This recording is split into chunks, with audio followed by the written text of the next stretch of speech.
under that agenda item. One is the red line version showing changes that this committee had recommended, and then my interpretation, at least, of what the school board suggested during the workshop, which I thought was really good, by the way. And so you have the red line versions, and then the primary copies. So do you have any questions about the changes or additional suggestions? I have several, but I'll let Anna go first if you'd like. I kind of lost my place. I scrolled up and now I have to get back to where I was looking at things. I think so. Let's see. Would you like to start at the earliest part you got there? What? I got something under norms of operations. Yep, that's where I'm at too. Okay, go ahead and present yours, and then I'll. Okay, so in our continuous improvement, I would just separate out under item 6.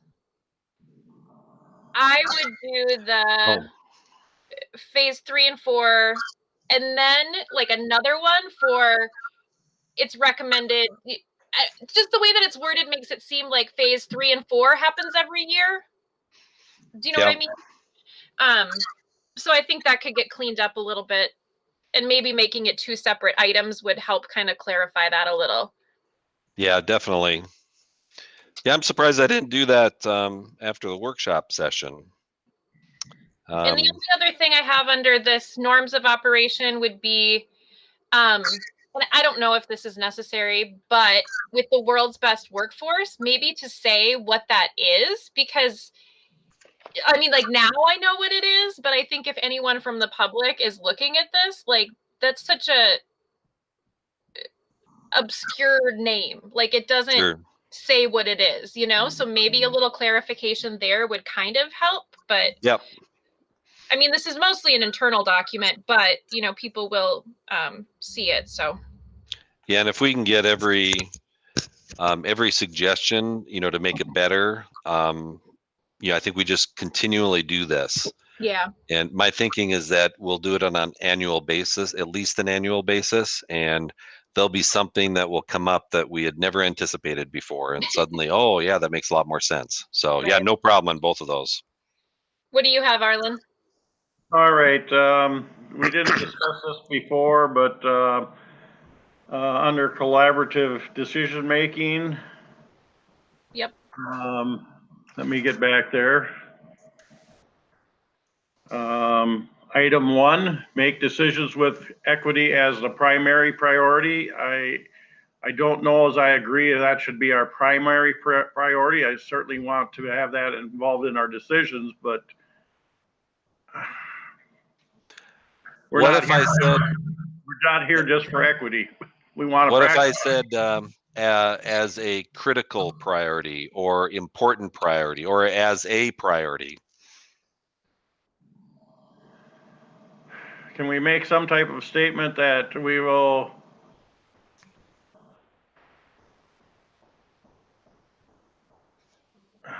I don't know how to say it. We'll use equity as part of our decision-making process.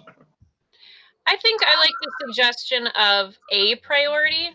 Make decisions with equity as a priority.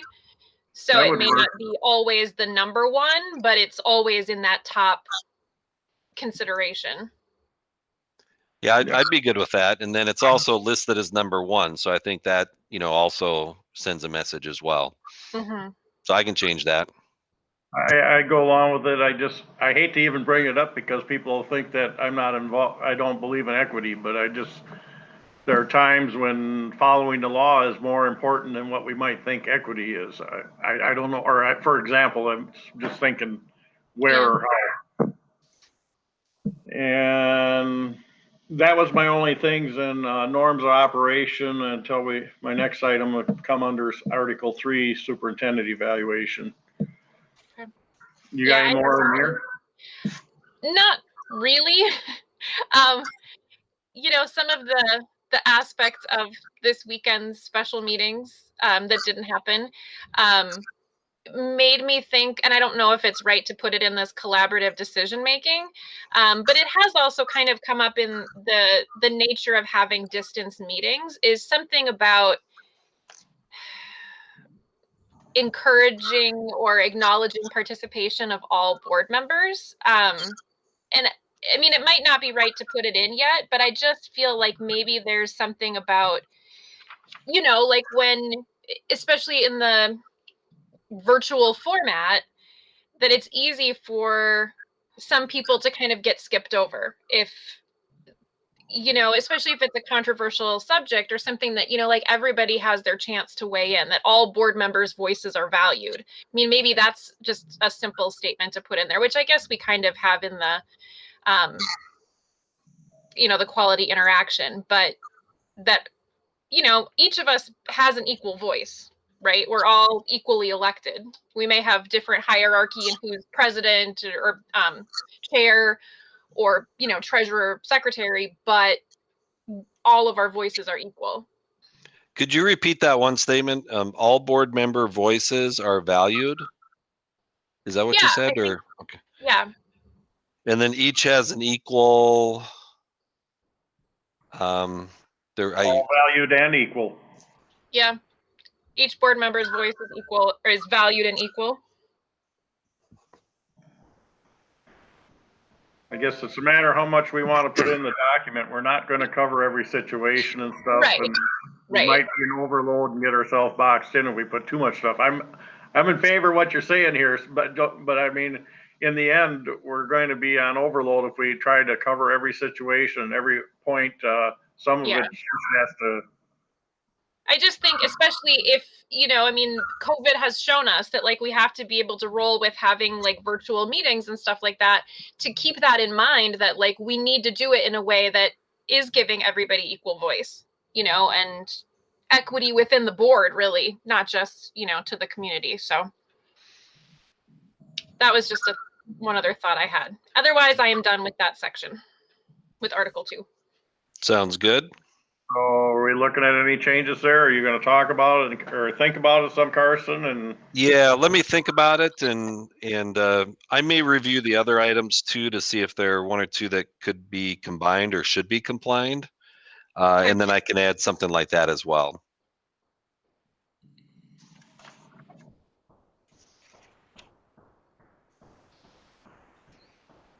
Ready for Article 3? Okay, go ahead, Arlen. All right, I'm just trying to make sure I keep track of where I'm at here, so just a minute. This has been a sore spot here, superintendent evaluation negotiations. Let me get to that here. By the way, while you're looking for that, Arlen, I have to acknowledge that after the last time this committee met, I waited too. I waited too long to make the changes, and I couldn't read my writing on a couple of them. So if I've missed something, it's because of that. I'll try to get this inputted tomorrow so I don't forget again.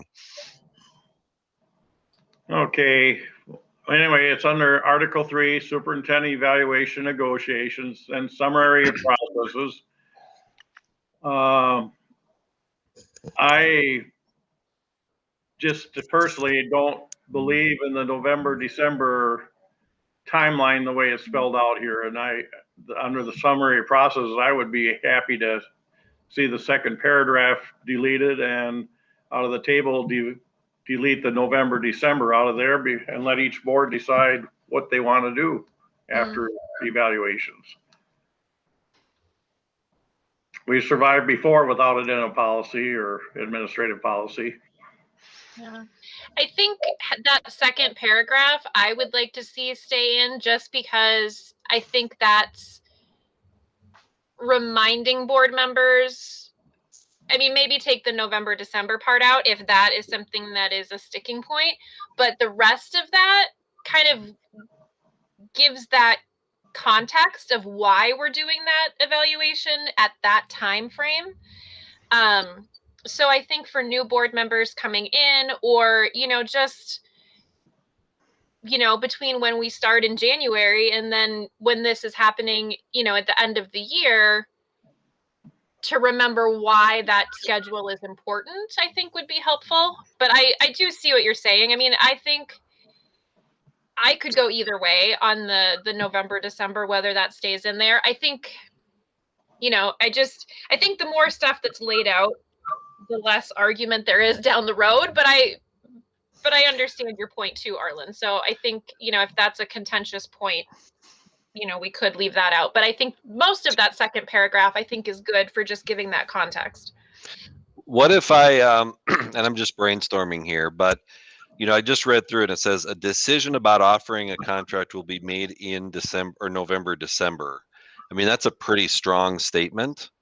And so what if I said something like, preferably a decision about offering a contract will be made in November, December, but the board retains its right to negotiate, I don't know, something like that. So it's not so crystal clear, but it kind of sets sort of a goal maybe, or a possibility.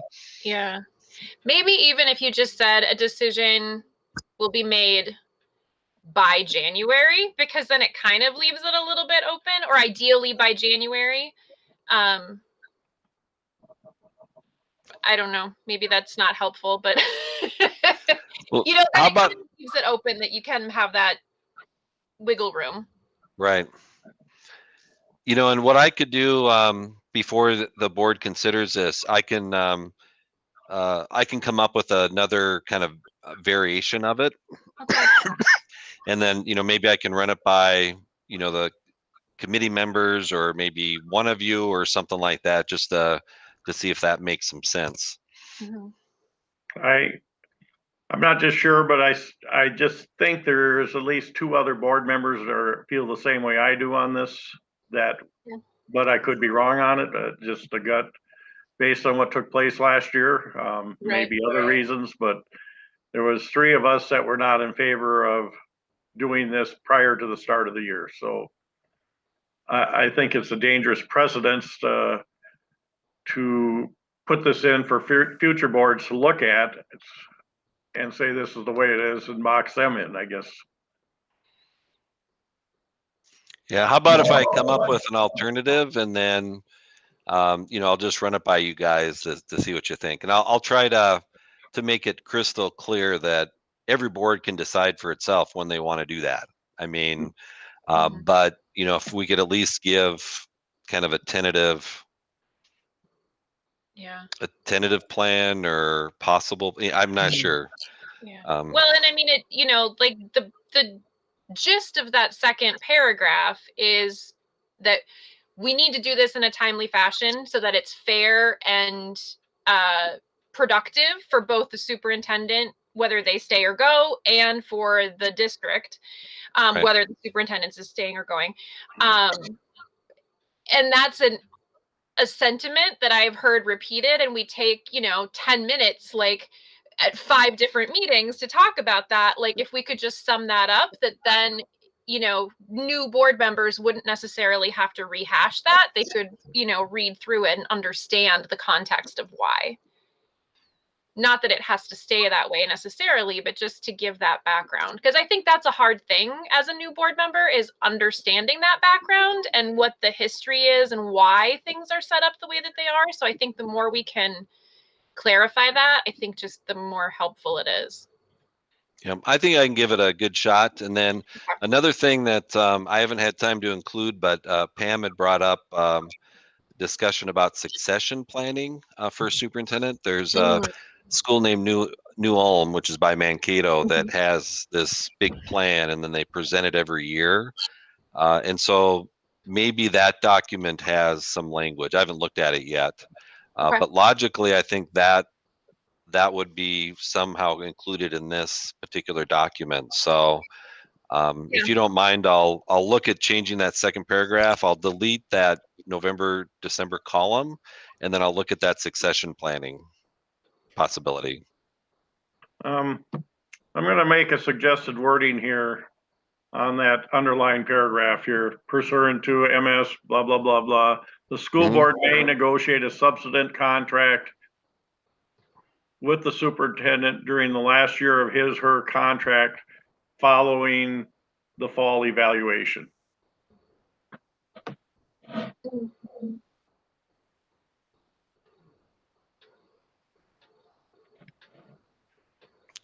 And then just take the next sentence out. Well, that's my opinion. Yeah. But I know it's explaining reasoning for it, but people will be smart enough to figure it out, or it'll be explained at that time. It's not.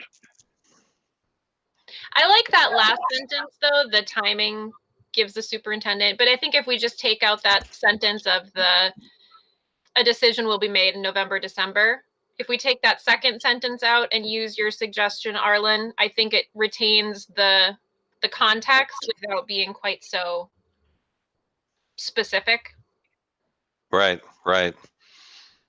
Anna, coming in as a new board member, would that give you the impression that we're going to do it in, right away after the eval, or would it be next year? Or maybe we just want it to be more general, like Arlen said. Yeah, I think it would sound pretty general to me to have that like that. Yeah. Okay. I mean, yeah. I think we could go around and around about that for a while. I'm okay with taking it out. I mean, I like to have the timeline in there. I think it's fine to have the November, December, but I understand that other board members don't feel that way. And so it might just be easier to leave that out and move on. Sure. Okay. Well, why don't we, I'll make that change, and then, I'm sure the school board will want to weigh in on it, and then we can always go back and forth, if we need to. Yeah. Works for me. And then, of course, that follows in the tentative timelines in the next table, November, December. I'll cross that one off. Or just take it out, whatever. Yeah. That's all I got in Article 3. Yep, I'm ready to move to 4. Let's move on to Article 4 then. Board and committee meetings. By the way, before I forget, one change I need to make in this is at the very bottom on the first page, regular meeting agenda preparation and distribution. So where, first page of what? Oh, I'm sorry. So under Article 4, you have agenda preparation and distribution. Yes. Yeah, that whole thing is for regular meetings. Oh, I gotcha. So yeah, So because we don't. 4 regular meetings to the heading then? Yeah, yeah. No, all that's, for the regular meetings. Okay. What did I have on Article 4? Board and committee operational norms.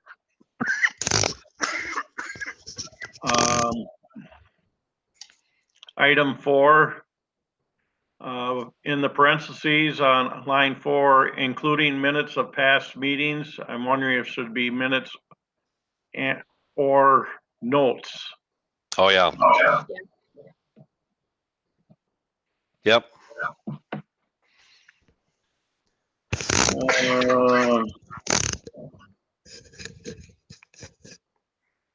And then we go into agenda committee. Oh yes. Why are we singling out the agenda committee and not any other committees with what a committee does? And we haven't really officially established an agenda committee yet. I don't think. Maybe we have a.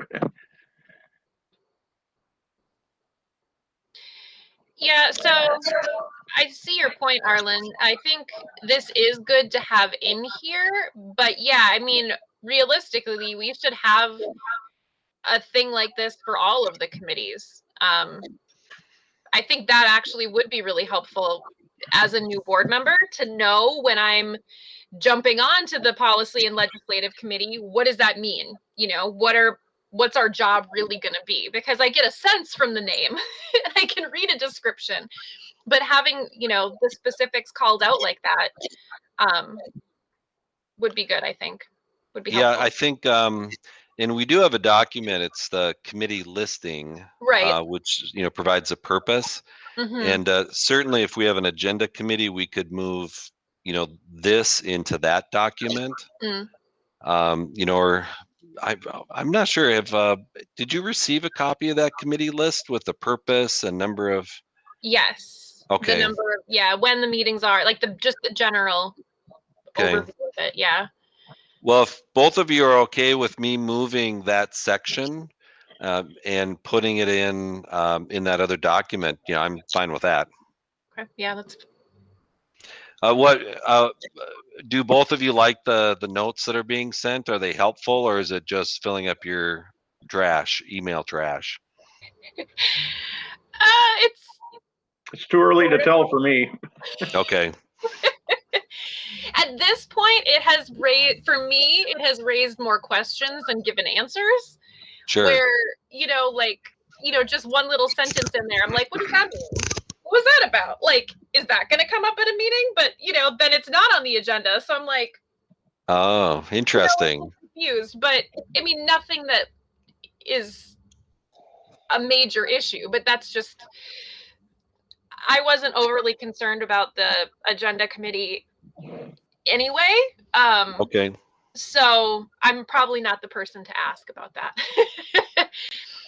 Well, maybe, we'll keep doing it. And then I like that feedback, Anna, because we don't want to complicate things or lead to, rumors or, well, not rumors, but you know what I mean? Yeah.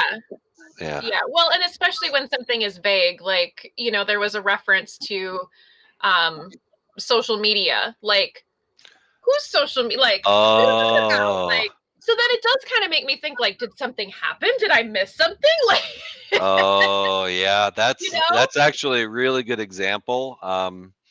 Interesting. Yeah, so interesting.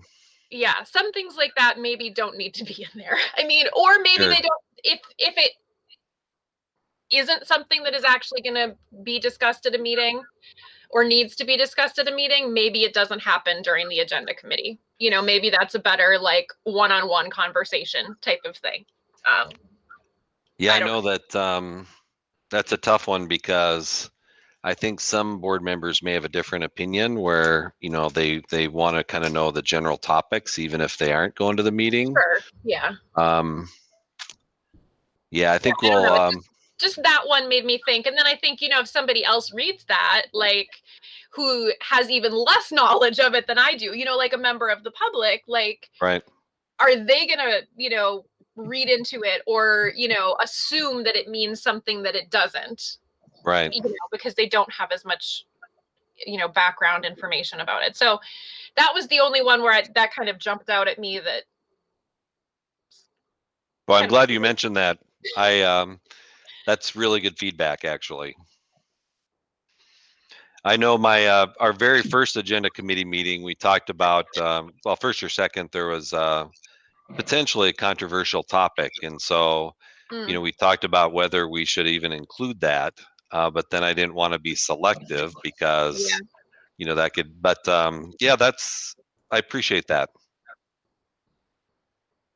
Okay. Also, while we're on item 4, I guess it's still here, agenda preparation distribution. I don't know where or how, but I'm sure we'll have discussion on it here tonight and in some future meetings probably also. Include something about posting and location of official bulletin board. And I'm going to go out on a limb here. I'll be putting this out here tonight. I think our meetings posting should also have the time and date that it's posted and signature of the person posting it. That's a good idea. And in my township training, we had what was, at one point there was called an affidavit of posting that was suggested, and I cannot find that anywhere, but I know in township situations, the clerk almost always makes the posting on the official bulletin board. Their name is signed to it and it's dated. It does, the one put out by the Minnesota Association of Townships does not have a time written, but somehow we need to be documenting what the time is, when it was posted, where it was posted. Yeah, I think that's a really good idea. And I think that should be incorporated into this document sometime once we figure that out. Yeah. Or added to it at that time. Yeah, I'll talk to Lisa about that. I know it's you know, I'm just not sure how we would, you know, does she make copies of them? Does she scan them or just leave them on the bulletin boards? I know what she's and her and Jennifer Tift have talked and have come up with a plan where Lisa's taking a picture every time she posts something because that is a date and the time. And then she's just going to email a copy to Jennifer so that the clerk, you know, as clerk, she had, you know, we don't want Jennifer to have to walk up here every time there's a posting, obviously. So there might be a couple of different ways of doing that. Well, if you time and date, you had that affidavit filled out, that would be, and if Lisa was the one that did the posting, she filled out that sheet of paper, said she did this at that time, then we would have it if we'd retain that document. And in my opinion, I don't know if we're doing it, we should, all postings should be retained by the school district in a file, each one of them, and then this document should be attached to it for future reference for a period of time. Yeah, I mean, even if it was just, you know, the date and the time and the signature of the person who posted it was just written at the bottom, you know, so it's not a whole extra form. I mean, if a whole form is needed, fine, but, you know, just in the interest of saving paper, you know, but even if just, because then you would know, like, okay, who's the person who posted it, right? And then you could go back to that person and say, you said, you know, you signed it, that you signed it at, you know, 5/14 on 3/15/21, you know, then they are responsible that is factual, right? And you know who you can go back to say, this is the person who says this happened at this time. Well, that's fine if somebody doesn't take the posting. Well, yeah, I mean, the posting, right. That's why a separate sheet of paper with that affidavit held separately would make sense, because then if somebody posted it properly, I ran into this situation in Township where somebody claimed they posted it properly. It was not there. They weren't using this form. The person that was in charge of it was Township, the clerk was responsible for doing those postings. Said it was there, but there's no paper documentation to support that. And in this situation that I had there, I'm not saying this is here because I trust everyone here, but in that situation, we had a poor situation with the elected clerk, and I didn't find what she said to be what I believe truthful. I'm trying to say it nicely. Well, but you know, but if you have that piece of paper filled out and you sign your name to it, you're legally bound that you did it. And on our end, as the rest of the board, as long as as far as we know, it was done properly, we're in the clear. But yeah. But it's very easy for somebody to walk up, look at it, and if nobody's looking, and if nobody goes looking at the video afterwards, yeah, to just take it down. Yeah, I am concerned about. Oh, go ahead, Dana. There is kind of a paper trail if whoever posts it takes a picture, sends it to the clerk via email, then there's the email timestamp too. So even though, you know, because photos can be altered or whatever, but if you have the whole chain, that yeah, there's a more transparency, I guess, of. Yeah, I'll talk to Lisa too. You know, they're both Lisa and Jennifer are, I think, very good with that kind of stuff, and we can find out. Yeah. I actually. Sorry. No, you go ahead. I know a lot of that is covered, or you know, not the timestamp aspect, but the procedures are covered in our, you know, policy 205. But I think this document is really good for giving us more information than just like statute, because you know, sometimes that's just too much legalese, that having it spelled out really clearly in this document, I think, is really helpful so that we all know what the expectations are. Right. And sometimes I think I'm a handbook guy, which is, I think, good in some ways, but also risky because there are so many different processes here. And sometimes it's easy to miss something or do something. So, you know, hopefully, and I think this will be the case, but, you know, hopefully board members are at least understanding of, you know, there's a lot of stuff here. And if we Obviously we always want to do the posting. I mean, that's a legal requirement, but hopefully if the policy says that a piece of paper has to go to Debbie and then Melinda, but we do it the other way, hopefully it's not kind of a gotcha moment, Yeah. So, but I think the more we do these things, I think we'll get better at it. And I completely trust Lisa. She is very sharp and she, follows that stuff. So I'm sure we'll talk about it more in upcoming meetings. Well, my point on this one here is that once that's determined, I think it should be incorporated in this spot, or consider incorporating it into this document. Yep, definitely. I agree. And I think that's all the notes I had on school board procedures. So in Article 4, again, because of this weekend, I'm looking for a little bit of clarification, and I don't know that this is something that we'd be ready to put in here right now, but clarification about when meetings can be scheduled, or I know you can't cover all the reasons why a special meeting will occur, right? We can't foresee all of the myriad things that can come up. But I think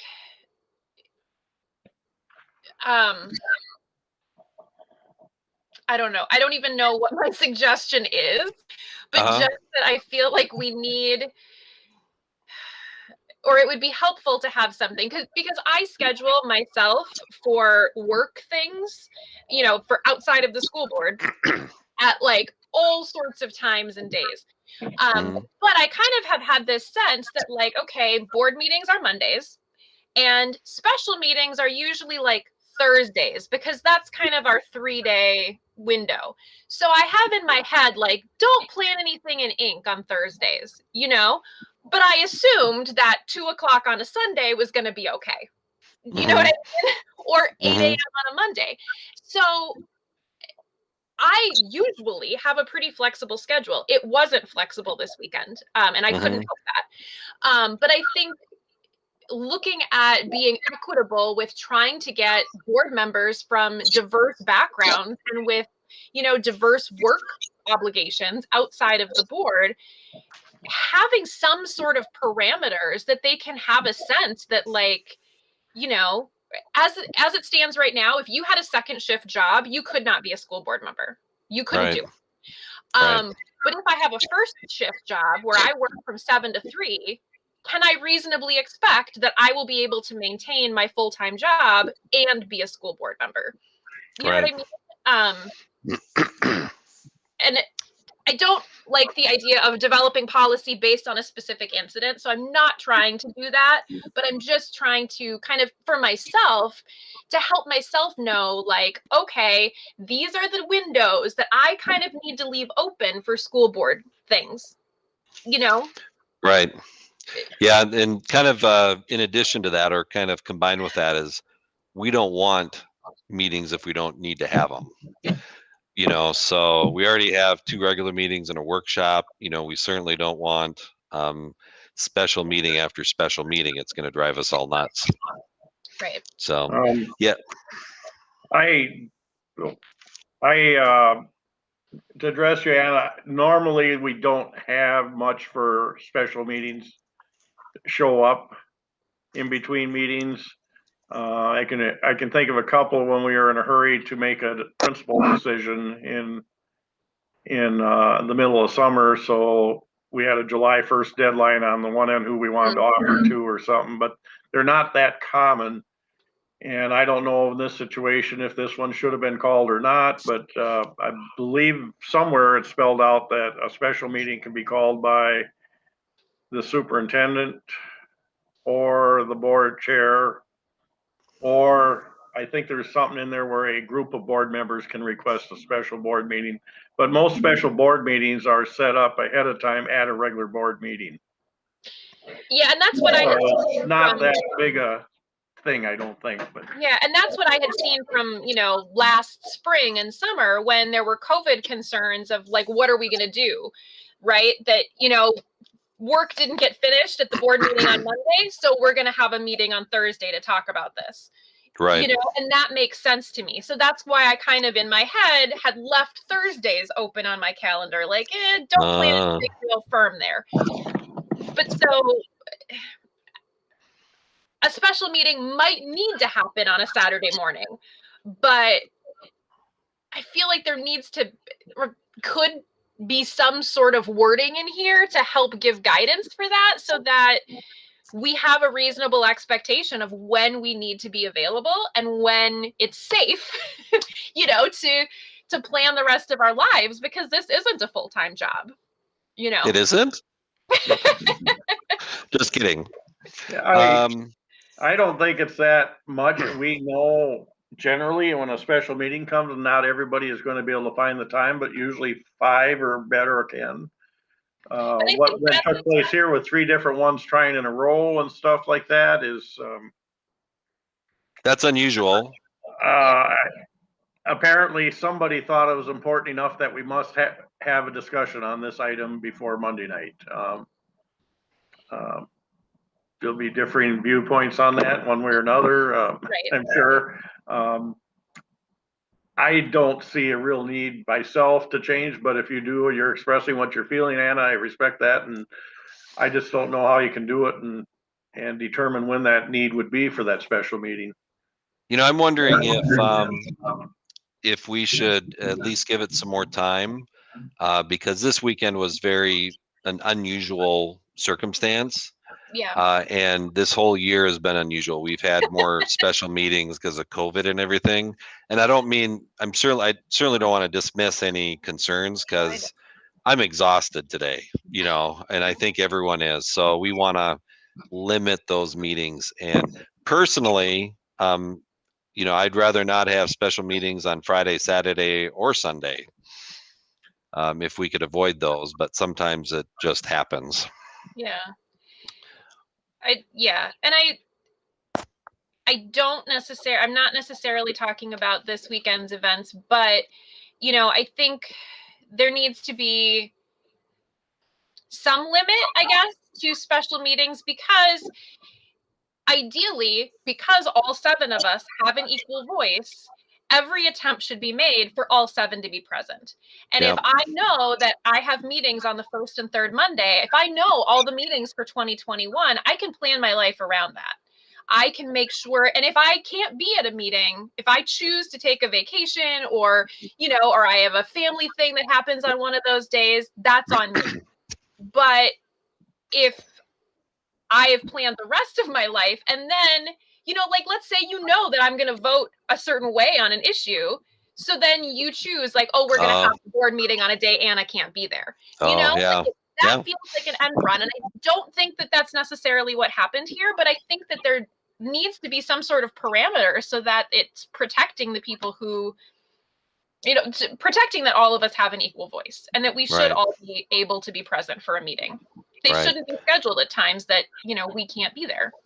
Yeah, I do like the emphasis on the equal voices. I think that's a really good point. And by the way, I can guarantee that, you know, we didn't factor in anyone's schedule as far as when we would set them. It was, and I will point out to people who've been talking to me that I think every board member was there on Saturday. Yes.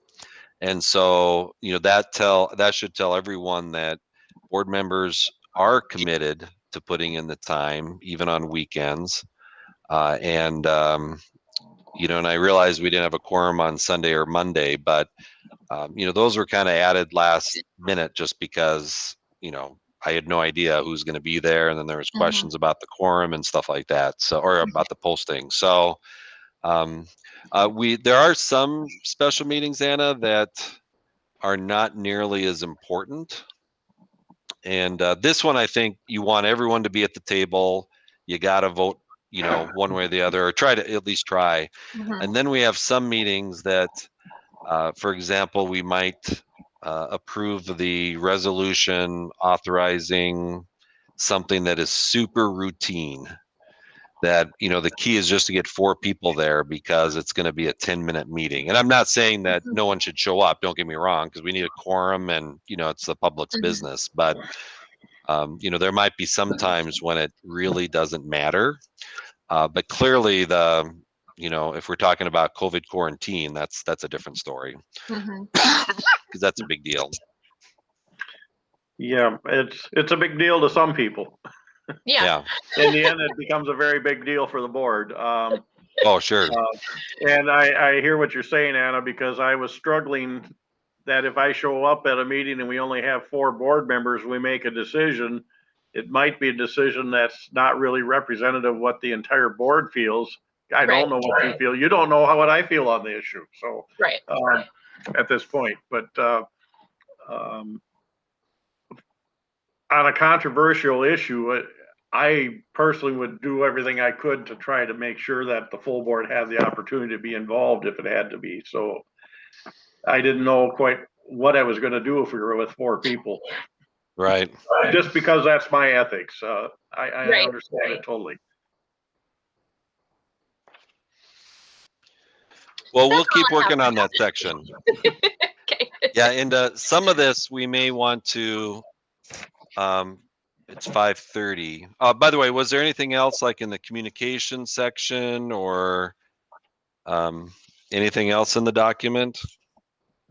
I liked the meeting effectiveness and efficiency. I don't think there were things with the communications other than, did I see it? Oh yeah, the sharing of the meeting summaries, that was in there. Yes. Okay. I think that's good. And hopefully that's not adding extra work burdens to Lisa. I mean, I figured since she's already preparing it for the district that it wouldn't be a big deal to also be able to post that publicly. But oh yeah, that's right.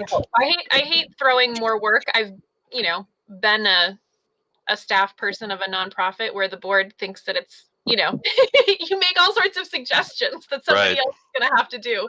I don't want to be that person. That just throws more work at you guys all the time. But and as long as it's the same document, it won't be a problem. But I haven't even told Lisa that we've added that, so I'll talk to her. Surprise. But yeah.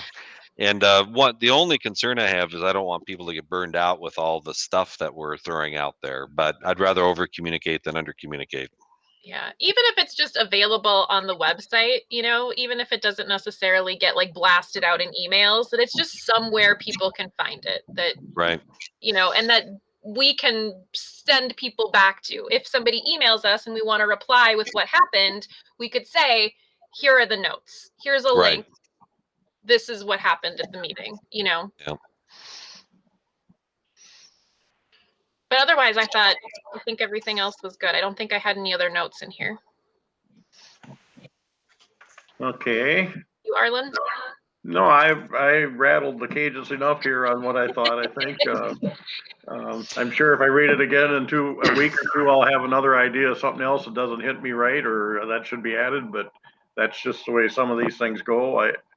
We've had 2 times a meeting and talking about it. I think it's come a long ways. So.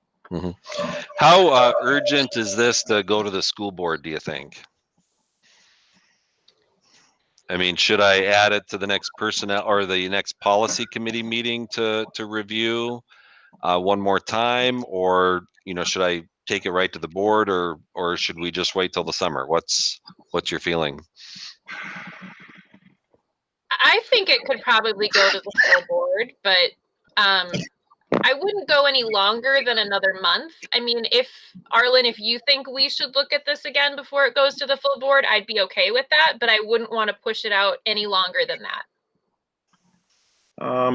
Personally, I'm not in a rush to get this done. I'd rather make sure it's done right, but I think it needs.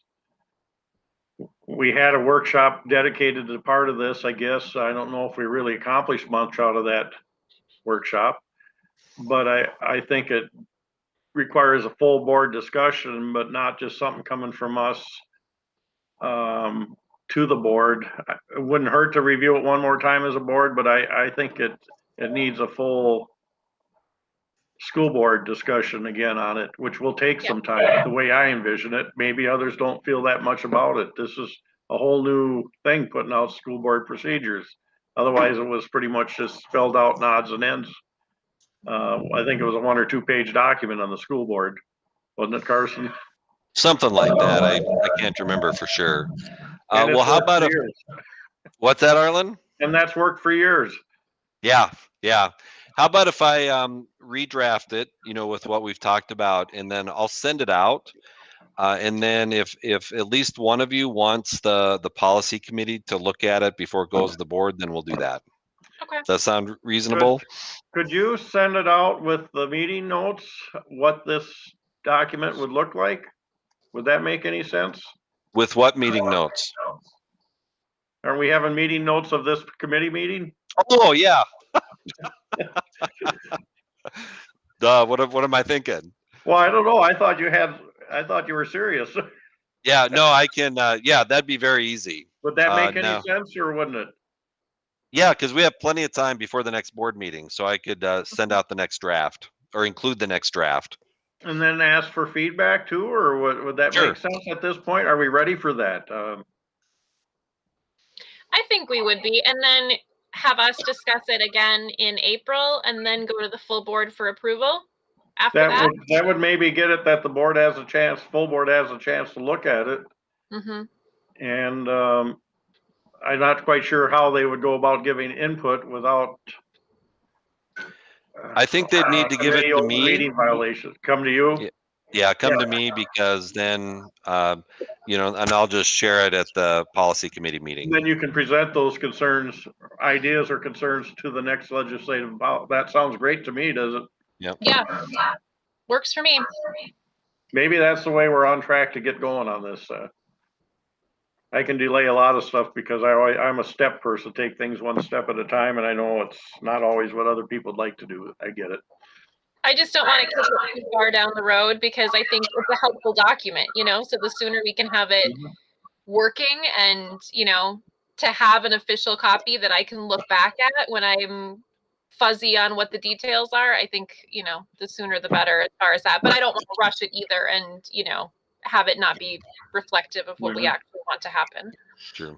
And we'll just have to remember that, we'll get the document done, and it's not going to have everything. It's not going to be perfect, but at least get it done, and then we'll continue to revise it. So, and we'll have to see how our timeline goes. We're spending a lot of time on this item, which is delaying our review of all our other policies over the years. So we'll have to see how that fits into this. Good point. Are we pretty much done with this school board procedures for tonight then? I think so. The question is, does it pay to start for 7 or 8 minutes on administrative procedures? Or do you got other issues? Yeah, would you rather us look at that, or would you rather us look at the discrimination one is further down in here, right, as a separate item, correct? That one was a little bit more of a hot button thing. And I'm good talking about the non-discrimination stuff. Okay. Although, it'd be nice to have Nikki here too. But at least we could have, a preliminary discussion here, and then, at the next meeting, the three of us will take a look. I personally liked what Holly, Nikki, and Pam all suggested by combining them, by combining their ideas. But I really want to hear from you two, because essentially we would change that section. And by the way, we have the same section in every handbook, and it's everywhere. So, I think what we do is keep the section like it is now until we all agree what that's going to look like, and then we change all the handbooks at the same time. So, there is some sense to having just one person in each category, because then we focus the training on that one person. But on the flip side, it's nice to have a backup just in case. If it's Amy French, who actually has a really good background. She's criminal justice and I think psychology. So she has some good background, for a lot of this work.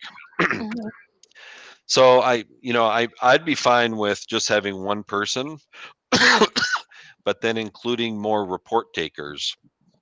And that's kind of a combination between what Nikki and Pam suggested. Report takers or advocates. And then if, we could even add those to this non-discrimination statement if we wanted to. So at least, people could look at it and say, you know what? I know that person. I trust that person. I'm going to go talk to him or her. That would be an option. And then we'd want the most diverse group of report takers as possible. Right. So but Arlen, I know you and I have worked on this, and I don't know if you have a different perspective. I kind of in line with it. I guess I think you want to report incidents to people like you. I guess, is that a good way of saying it? I know Anna wasn't here, but maybe she followed along on what we had for a sexual harassment accusation a couple years ago, which we didn't agree with the wording of definition of sexual harassment as defined by, was it state or federal and different things, and we actually pushed for some legislation changes, but that's when it came up that it was uncomfortable. It is uncomfortable for people, maybe a female, to report a sexual harassment to a male, or possibly vice versa. This situation was a female student was involved and had to make a report, and I think that would follow and everything. So yeah, I think determination eventually will go somewhere else, but that initial contact should be somebody like you. Yeah, I really like that idea of having the multiple advocates, and I think so I've done some work with Hope Coalition, and one of the things that they do is they have these sexual assault advocates. So if you've been a victim, you can reach out and get this advocate kind of assigned to you, who then is with you through the process. So those advocates are trained and know kind of what the steps are. So those advocates, they're not the judge, the police, the doctors, they're not filling those roles, but they're with the person through that process. So they know what the process is going to look like. They know the steps, and they can just kind of be a guide for this person who's had a traumatic experience. So that model, I think, is good. And, like you said, you want to talk to somebody when you have a difficult situation that's come up. You want it to be somebody that you feel comfortable with. And we all have different personalities. Some people who might be uncomfortable talking to me might be super comfortable talking to Jennifer Tift. Even though both of us are female, we're both school board members, we're roughly the same age, still our personalities are different. And it doesn't mean that she would be better or I would be better, but just that some people might feel comfortable with one of us or the other. So I like that idea of having multiple advocates. And then I think that does help us out when we have staff changes, to not have all of our eggs in one basket. I know that there's always, the financial constraint of you can't send everybody to every training, but when we put all of our resources into making sure that we've got one really top-notch great person, and then that top-notch great person gets another top-notch great job, now we have to start over at square one. Worst case scenario, if even that top-notch great person has an accusation against them, right. What do you do when the person that you are supposed to report to is the person you have the problem with? Right.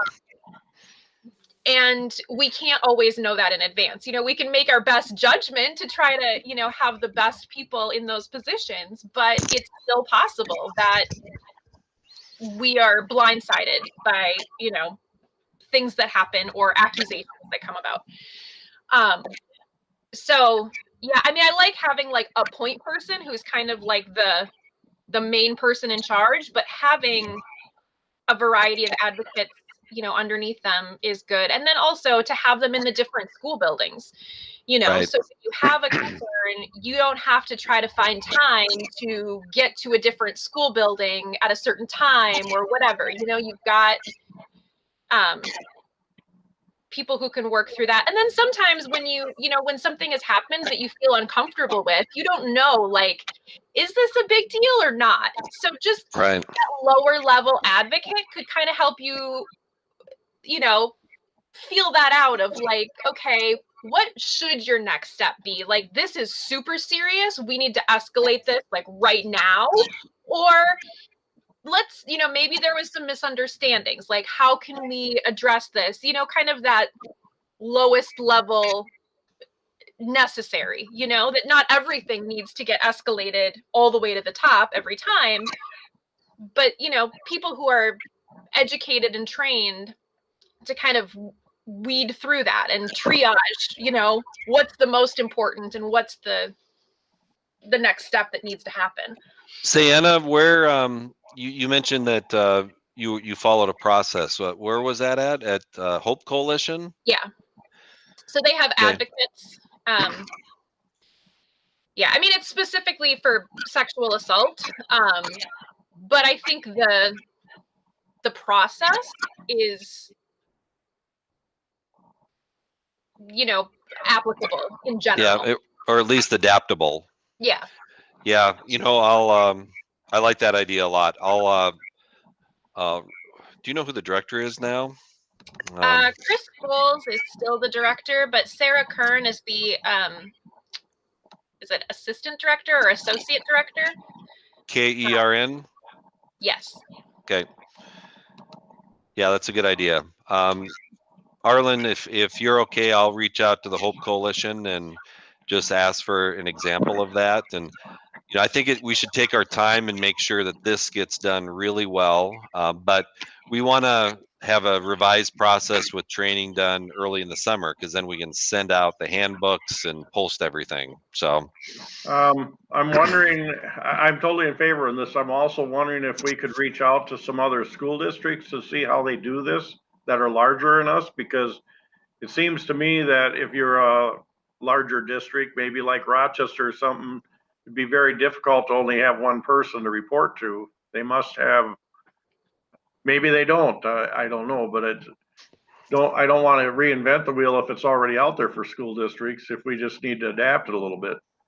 yeah, I talked to the Big Nine a couple of years ago, and I was surprised that they didn't have really, or at least the superintendents didn't know of the specific processes as much as I thought, because they all viewed it as an HR issue. So, you know, they referred everyone, but that's what we would be doing. You know, we have our HR manager, and so that would be the ultimate person, overseen by me, you know, obviously. But yeah, I can reach out to them again and at least get a couple of examples of what they do. Or maybe MSBA has some other ideas. Yeah. I look forward to you coming up with doing some research and bringing it back to us. Yeah, yeah, and I think that was the best part of the whole workshop. I thought was actually that discussion, and I thought, well, we'll spend 10 seconds on it, but you know, what was it, 20 minutes? And I mean, that's a potential game changer. So the only thing that might be an issue would be, you know, when we send all these notices and handbooks, you know, that we, you know, the list might become outdated really fast if 3 people leave in the summer and 2 people decide not to do it. So I'll try to come up with something, you know, an updated list is here or here. Right. That would you know, be good. so people, yeah. All right, well, we're at 5:46. Are we ready to call it good here today? Yeah, it was good. I think so. All right. Then I guess we'll adjourn this meeting. See you in a few minutes. Goodbye.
Okay, Lisa is working on it with Charlie, so hopefully it won't be too long.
Pam, I do believe we have audio, but not video.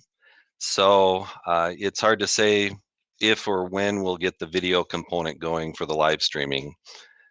I'm confident that we will have it in the recorded session. So tomorrow, everyone could see it, but right now it's just audio live streaming.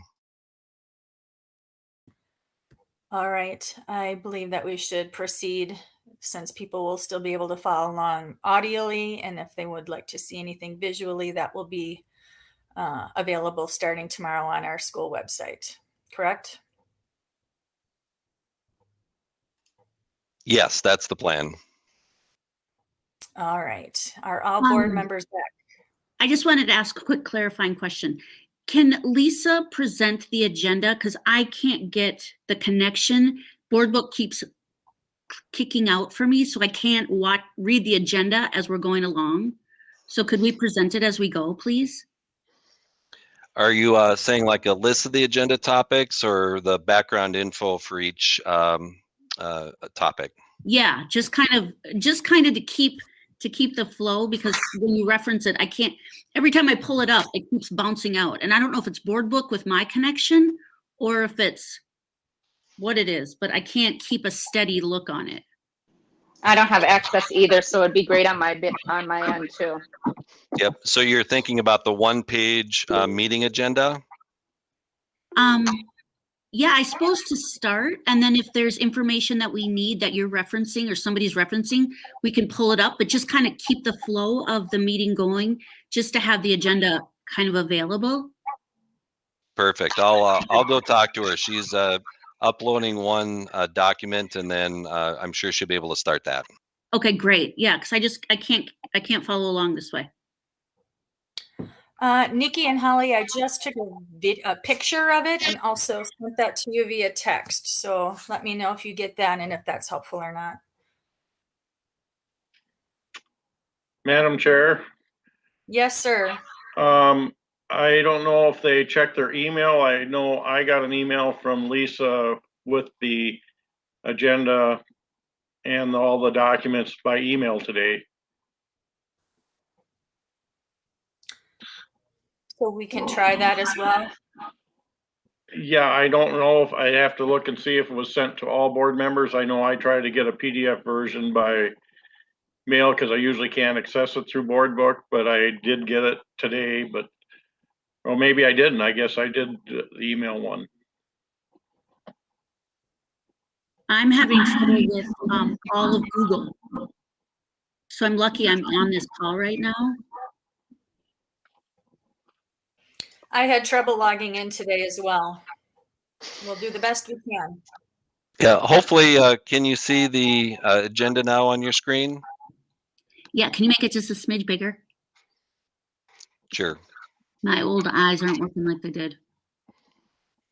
Thank you. I looked at it earlier, but I just want to stay connected. Sure. I also just texted that to you as well.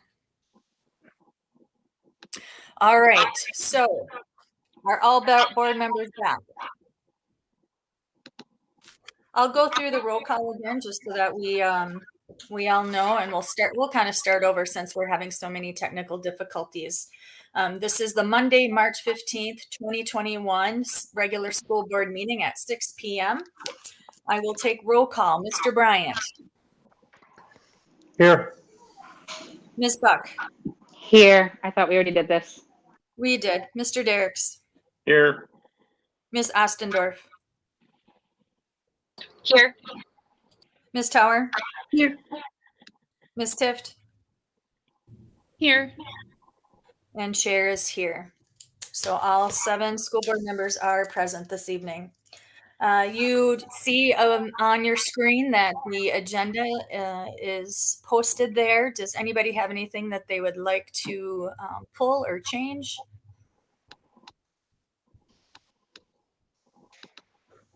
All right, seeing none, then I would look for a motion to approve the agenda as presented. I'll make that motion. Second. Agenda, the motion's made by Jennifer, seconded by Jim. Any other discussion? All right, then we will start the vote on the agenda with Mr. Derricks. Aye. Ms. Ostendorf. Aye. Ms. Tower. Aye. Ms. Tift. Aye. Mr. Bryant. Aye. Ms. Buck. Aye. And Chair votes aye. The agenda passes 7-0. Next on our list is the recognitions and upcoming events. Oh, nope, the educational plan. I just like to call attention to that. You see that actually on page 4 of your board book.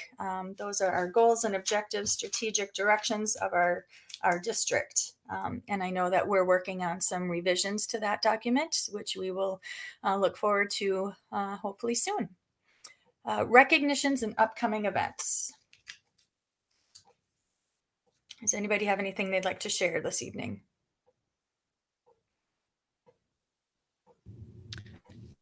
There is a band concert this evening at the high school for both 8th and 9th grade. So that's exciting that they can be back together playing.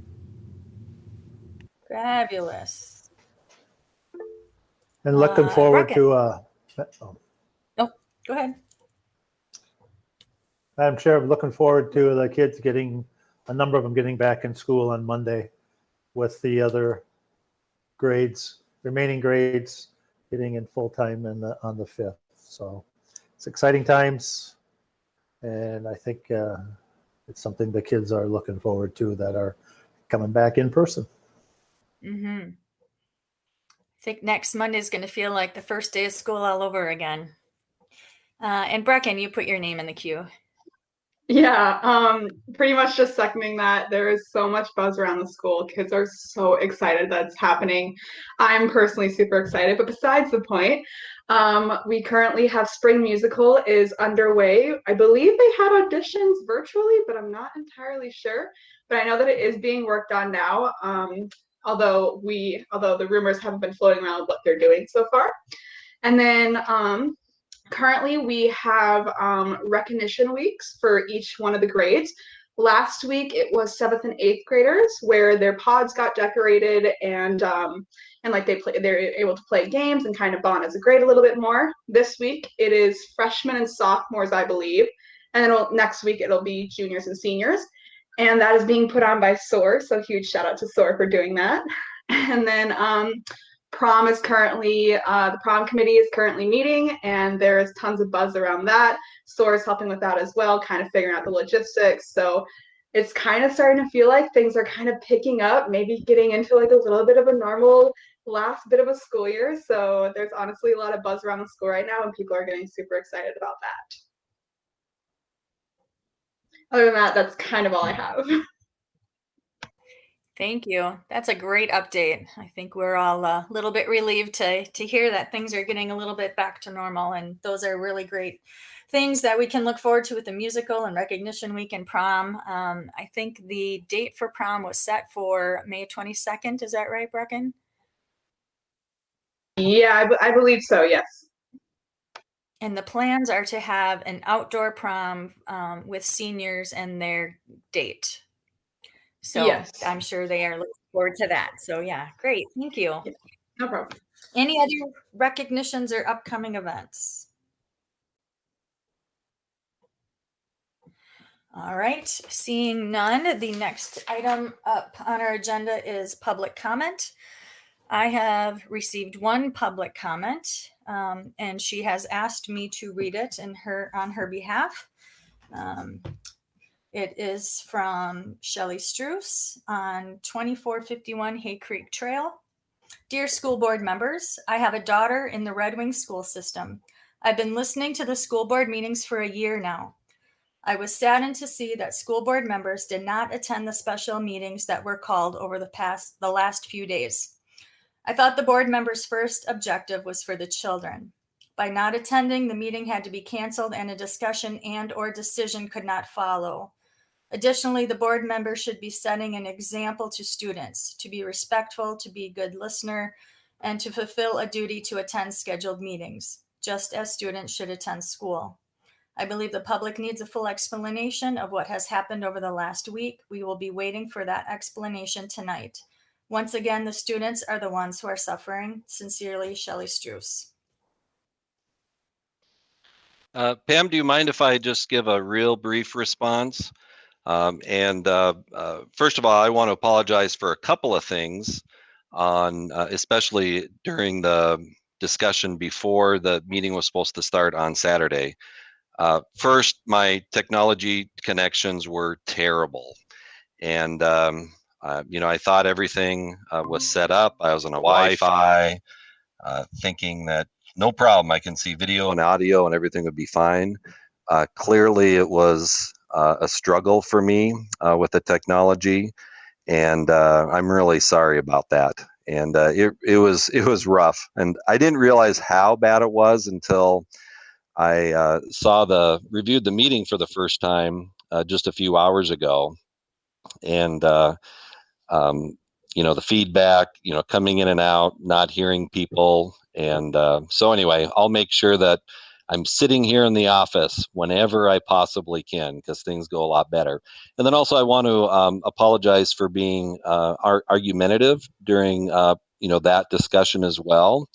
And certainly if somebody asks Pam a question, for example, that Pam can answer that. I don't need to jump in repeatedly to try to answer. And so I am sorry about that. I think all of us, should have really high standards in and out of the boardroom. And, I need to lead that effort. And so I'll definitely focus on that. Also a response to the public comment is, I know the board members and, each one individually, all of them have passion and skills that represent our district well. And I know we're all committed to working on the best behalf of our students and school district, and we'll make every effort to be a role model for everyone. Thank you, Carson, Karsten. I've been asked by a board member, and as long as we are on this topic, I've been asked by a board member to make sure that we lay out how all of that worked with the posting of the meetings and how the 3 days versus the 70.5 hours. And can you explain all of how that transpired, please? Sure, I'll try to keep it as brief as possible, and but certainly there can be some clarifying questions. The real quick timeline for the decision making. I was asked on Tuesday, March 9th, to take a look at the issue, specifically with regard to the girls' varsity hockey team.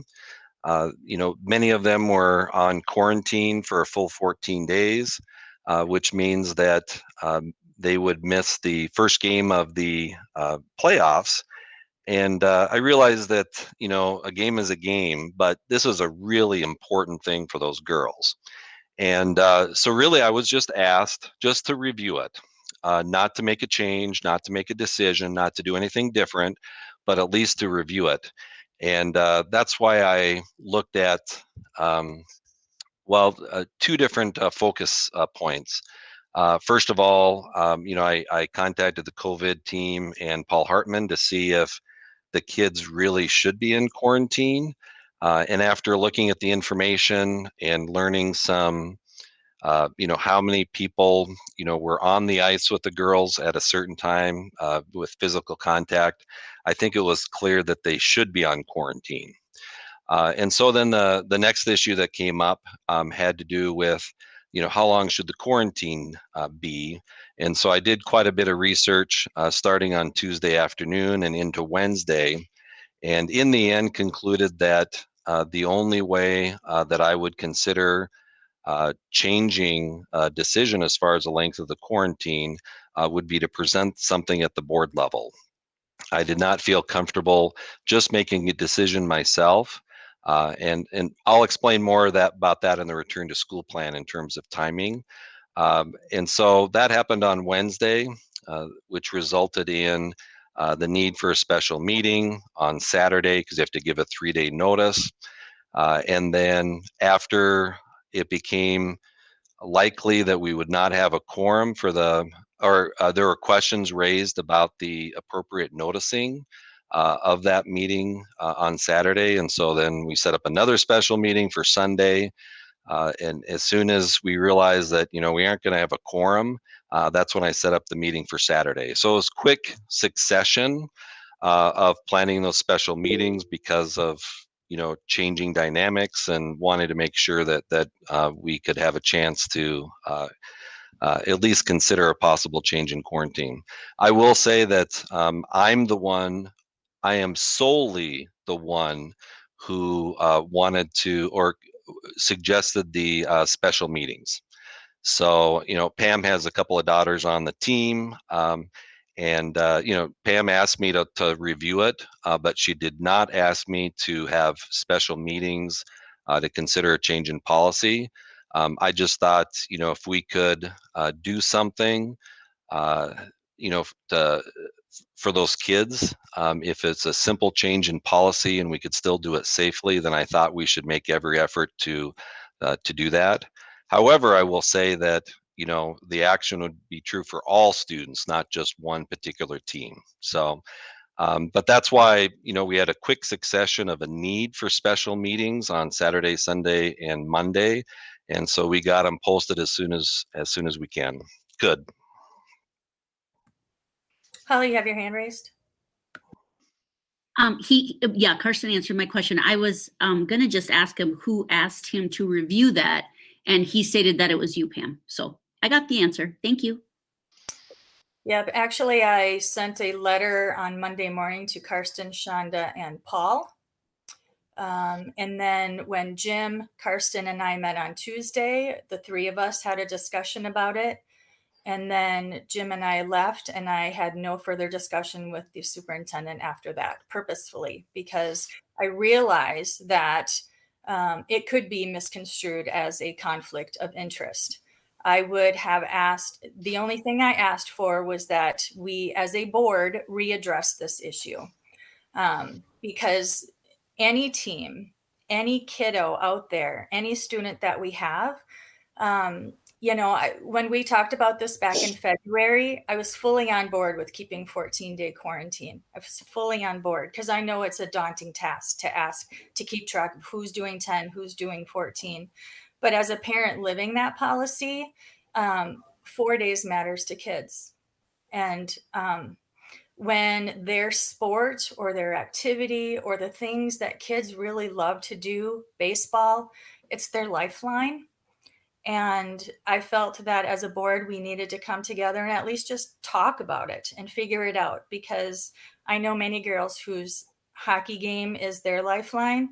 And I want to make sure that any kid in our district who has their lifeline taken away, this has been a tough year. And so I just wanted to make sure that it was readdressed. I never asked for a special meeting. I just wanted us to review it. Jim, your name is in the queue. Thank you, Madam Chair. I know that this normally isn't the time where, or normally is when the chair and or superintendent responds. However, this issue came up all weekend and on certain things, and we've been receiving phone calls and emails, and I think it's an appropriate time to address some of the things that happened and why they happened, so people have all the information, so then they can try to really understand what kind of took place up till tonight.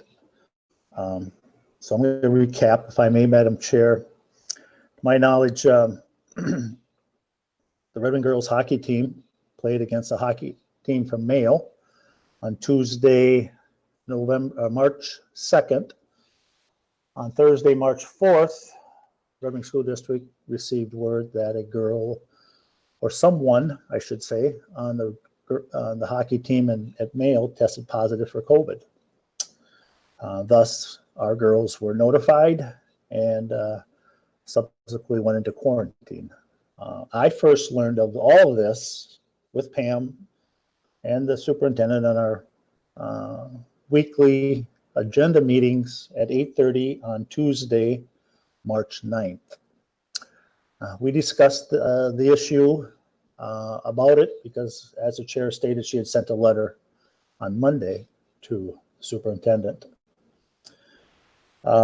We talked about the CDC requirements now, about how 5 days, how things have really changed over time. From when we first put this together, when COVID first hit, that the CDC and MDH requirements should be reviewed to see if our policies in line.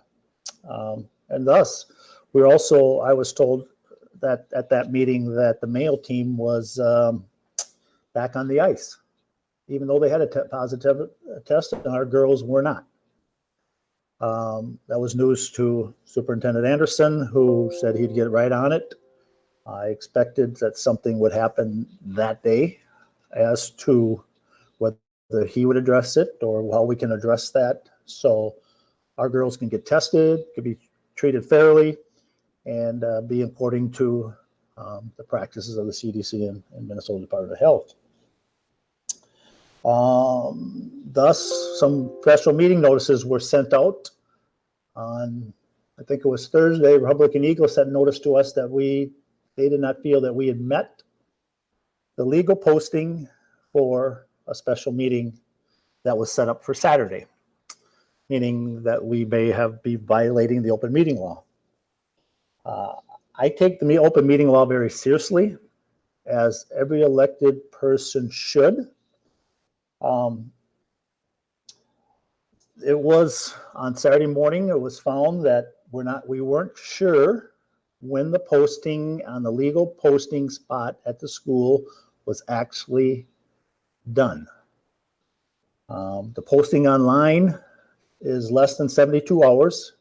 The law states somewhere there's some clarity, or there's some not clarity, but some information, 3 days and 72 hours.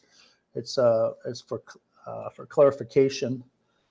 I raised that on Saturday thinking, and I was not assured that the posting had been done legally. So I left that meeting because I'm not going to be involved in a legal meeting, nor should any member of an elected body should be.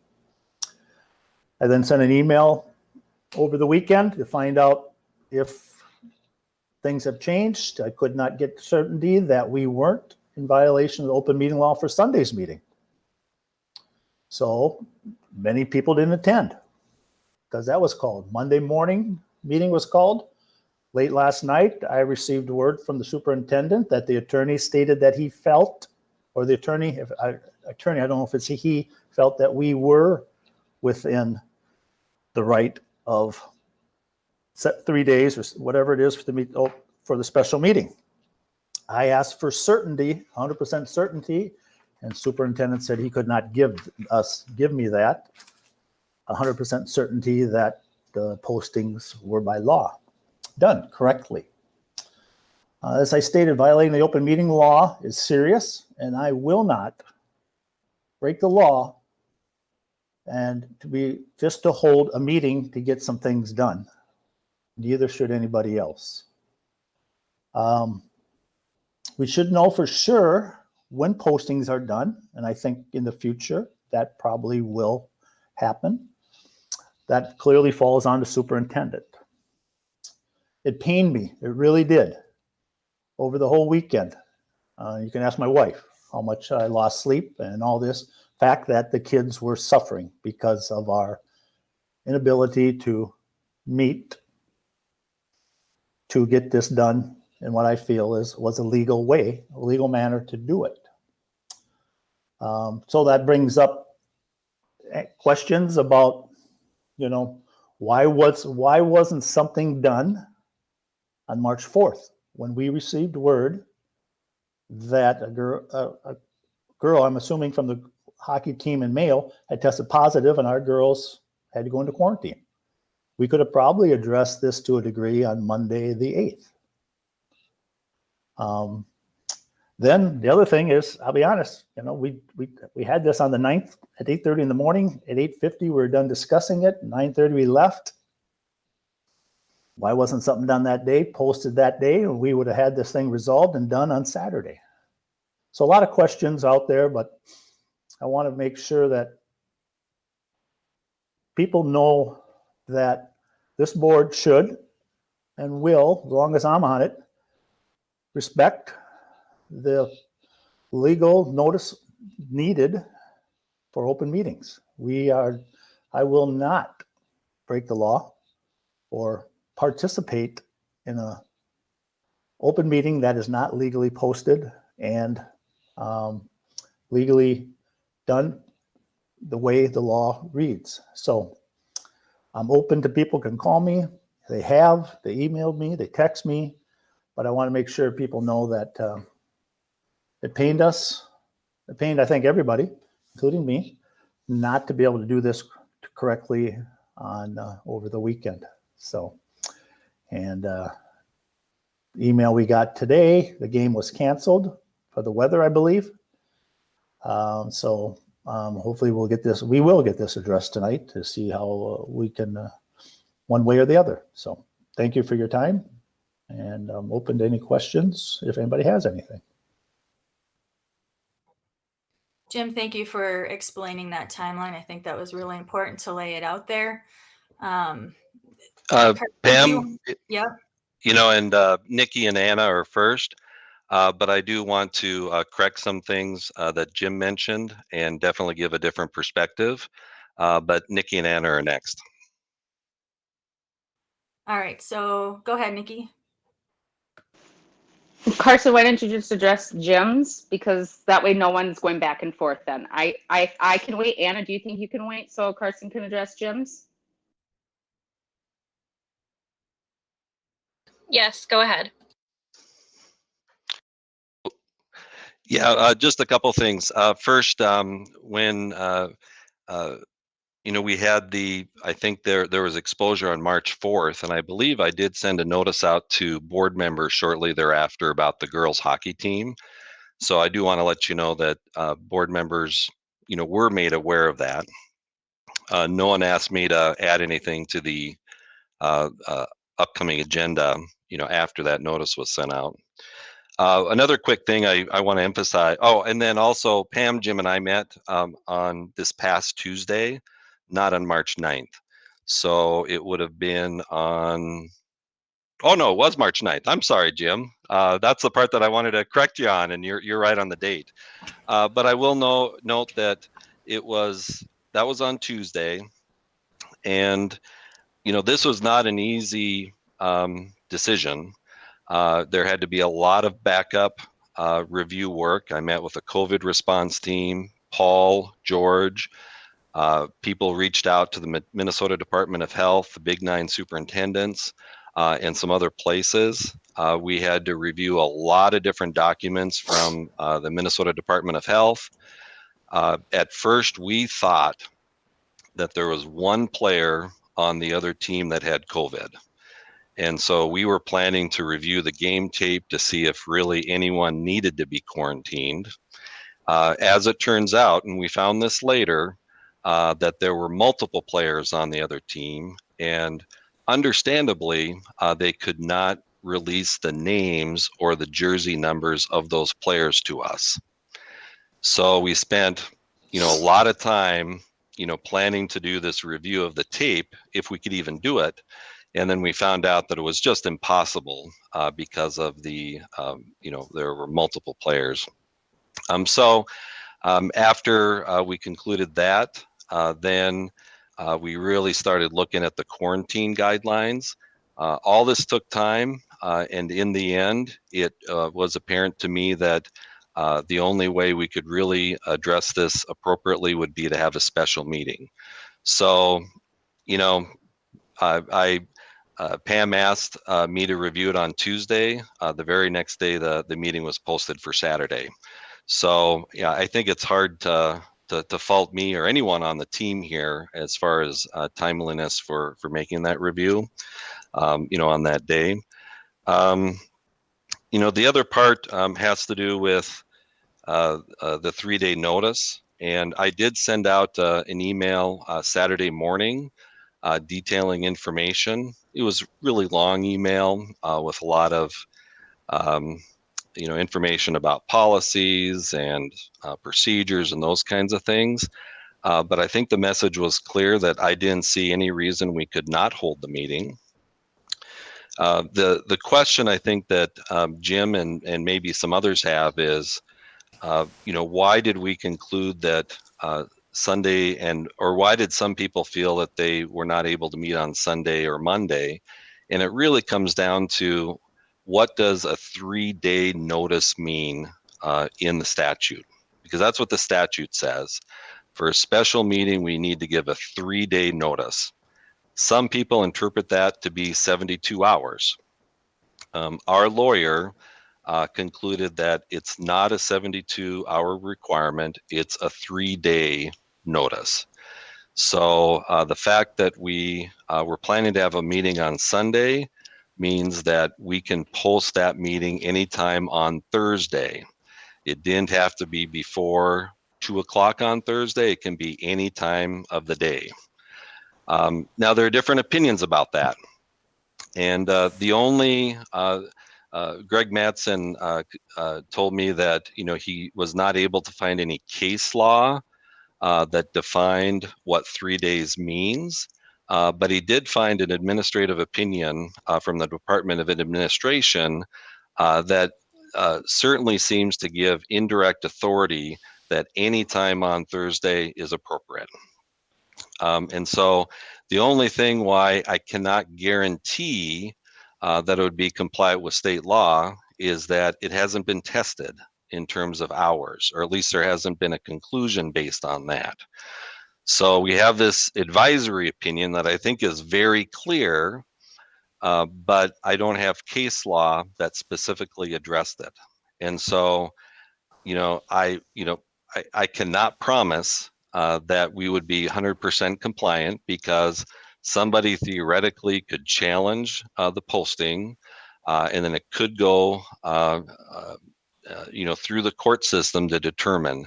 And it potentially could be precedent setting interpretation of the law. So I will say that I think team members, board members, and I are really trying to do what's right for students and staff members, including the girls on the varsity team.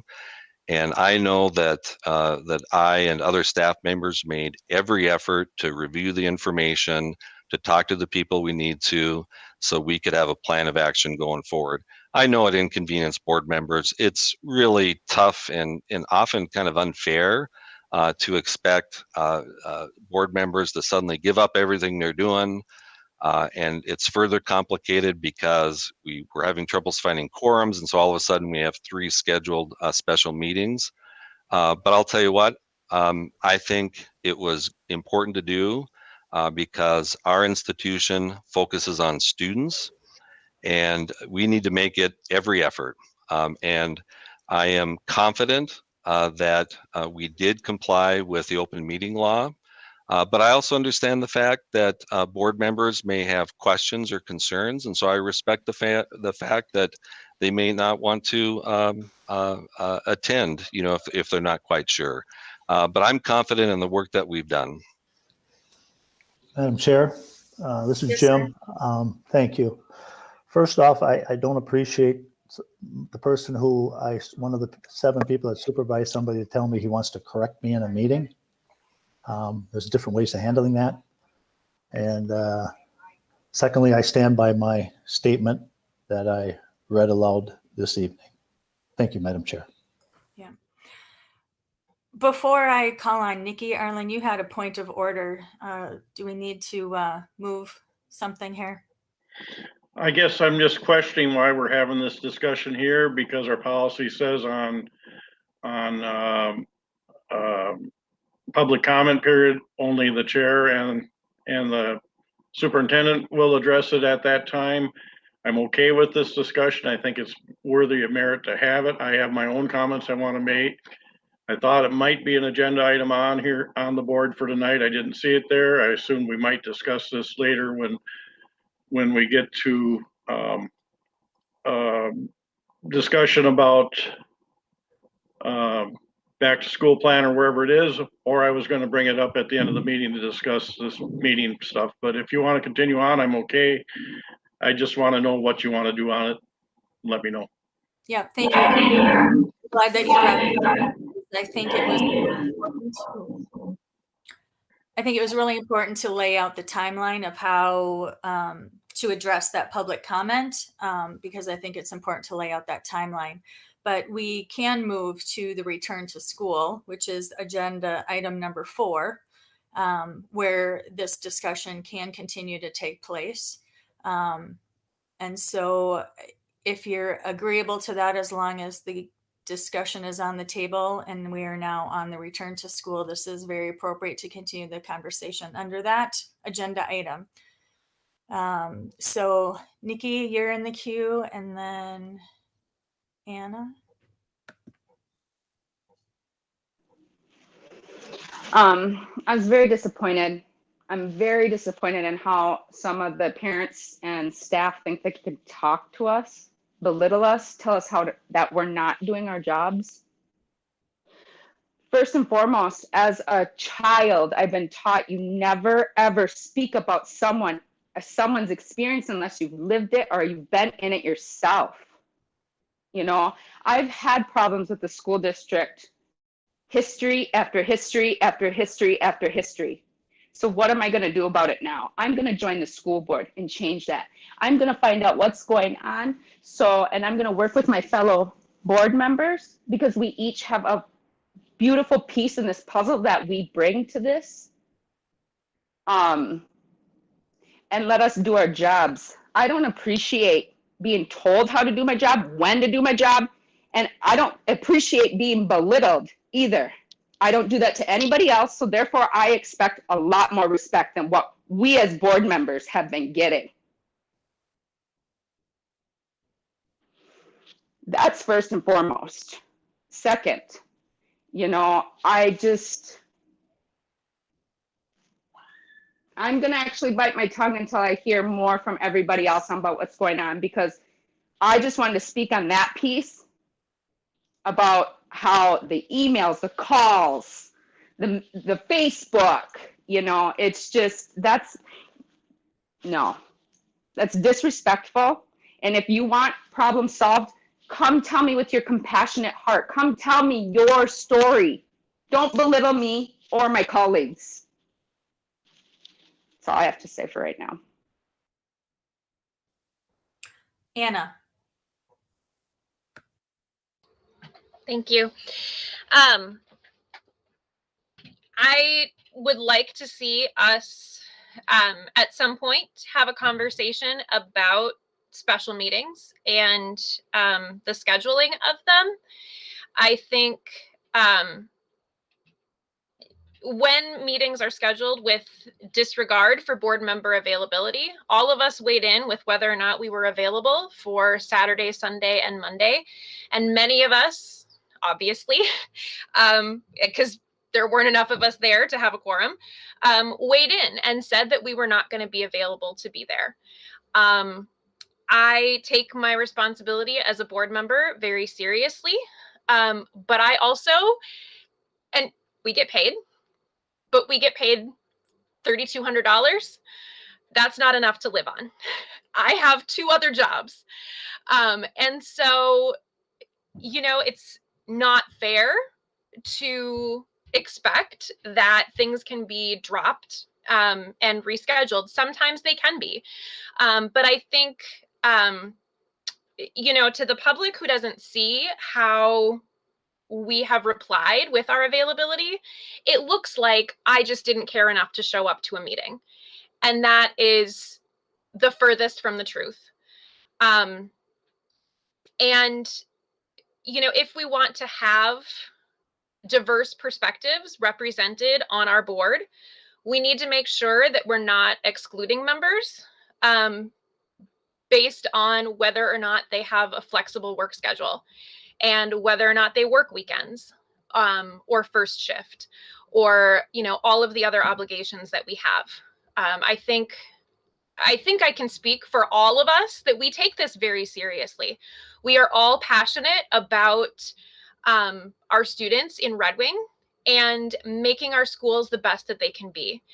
And I think that every effort needs to be made for all of us to have a voice at the table, to be able to be present for meetings. I know that things happen.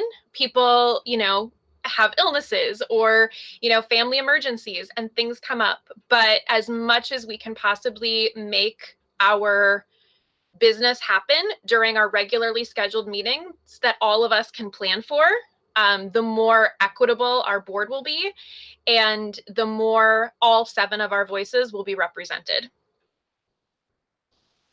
So that's it. Thank you, Anna. There was definitely some issues with trying to get that scheduled. And so we need to do a better job of that. Absolutely. No question about it. There also, while I have the floor, there also is no excuse to not be able to say with certainty 72 hours. If there's a question, then we need to take it off the table. 72 hours, figure it out, put a timestamp on things that are put up on the board. Let's make sure that this never happens again. We shouldn't be it shouldn't even be a question. So Holly, you're next in the queue. Thank you. Yes. Why was the meeting held when you didn't have confirmation, or you, Karsten, didn't have confirmation that a quorum could attend when people did reply? Why was the meeting held on Sunday and then today when people had responded? That it puts us in a very vulnerable position.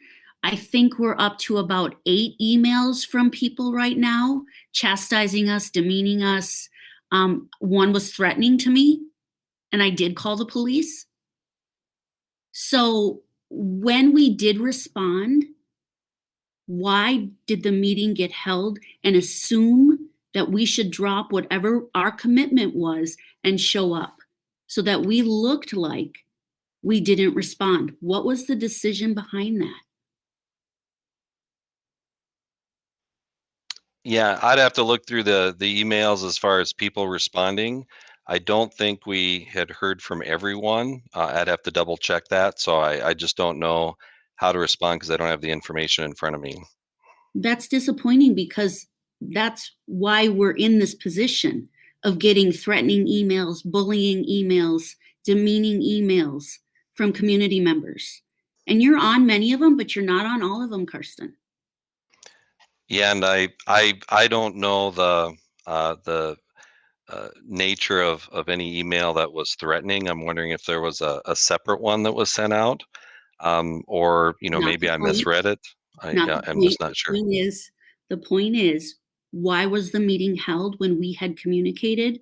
I shouldn't say we, I'm assuming because other people said it, but I had communicated. I wasn't able to attend. So if there was clearly not a quorum, what was the decision behind it to hold it? Yeah, and again, I would have to look through the email threads, from Lisa and from myself, to recreate that. I know that there were some people who were hoping to attend, so I'd have to look back through all the information. If that certainly our goal is to try to get everyone at the table. Right. If there's that no had doubt. been done, we could have avoided a lot of this aggression. Yeah, I think a lot of things can be done differently, but it's not just me. And I think we need to, hash that out. But and I'm supportive of the efforts of working together. There's no doubt about it. And I said earlier that, I have faith in each board member. I know people have passion. They're trying to do good things. And I support you, publicly, and I hope that people give me a fair shake as well. I have perspectives, and certainly work that I'm trying to do on behalf of the district, and that's what I'm going to try to do. By the way, just to kind of, or Holly, did you have? Was that your statement or question? Yes, because if we're not the board chair or the superintendent, we can't call a special meeting. So it wasn't within our power to call it or to cancel it. It's the board chair and the superintendent that can call the meeting and hold the meeting. That's why I'm asking why it happened. Yeah, and I think I've answered that. But kind of. Yeah, if I could go back to Pam's question about the 72 hours, we don't, according to our attorney, we do not need 72 hours of advance notice. Right. We This need isn't 3 about days. 72. Sorry Yeah. to interrupt you. Well, and that was Pam's comment, so I'm just responding to that. So that's why I'm confident that we met the posting standard. And like I said earlier, I think we have the Department of Administration, opinion on that, but it hasn't been challenged in court. So I'm confident that we met, that standard, the posting standard. But who knows what would happen in court? There are, that's why we have lawyers. That's why we have challenges. That's why we have judges and decisions. Because good people can disagree on interpretation of laws. But I'm confident that we were going to follow the posting requirements. Karsten, can I ask, is there a reason not to post after the within the 72 hours in the future? I mean, why would we not try to give that 72-hour timeline there? Just to make sure. Right. I'm glad you asked that. There's my preference, and I that'll be a stronger focus from our office, is actually to try to give a 4-day notice, because then you aren't, necessarily, trying to get something up there, 73 hours in advance, for example. It would be much easier if we just did 4 days notice for a special meeting. And also I know that Jennifer and Lisa have kind of worked out a plan where, Lisa takes pictures when the postings are put up, and then emails them to our clerk or Jennifer, so that everything can be assured. And my goal, or our goal, would be a 4-day notice. It's just so much simpler to think of it that way. And then we met the requirement for sure. I don't want to put it necessarily in policy, because there are so many things that come up.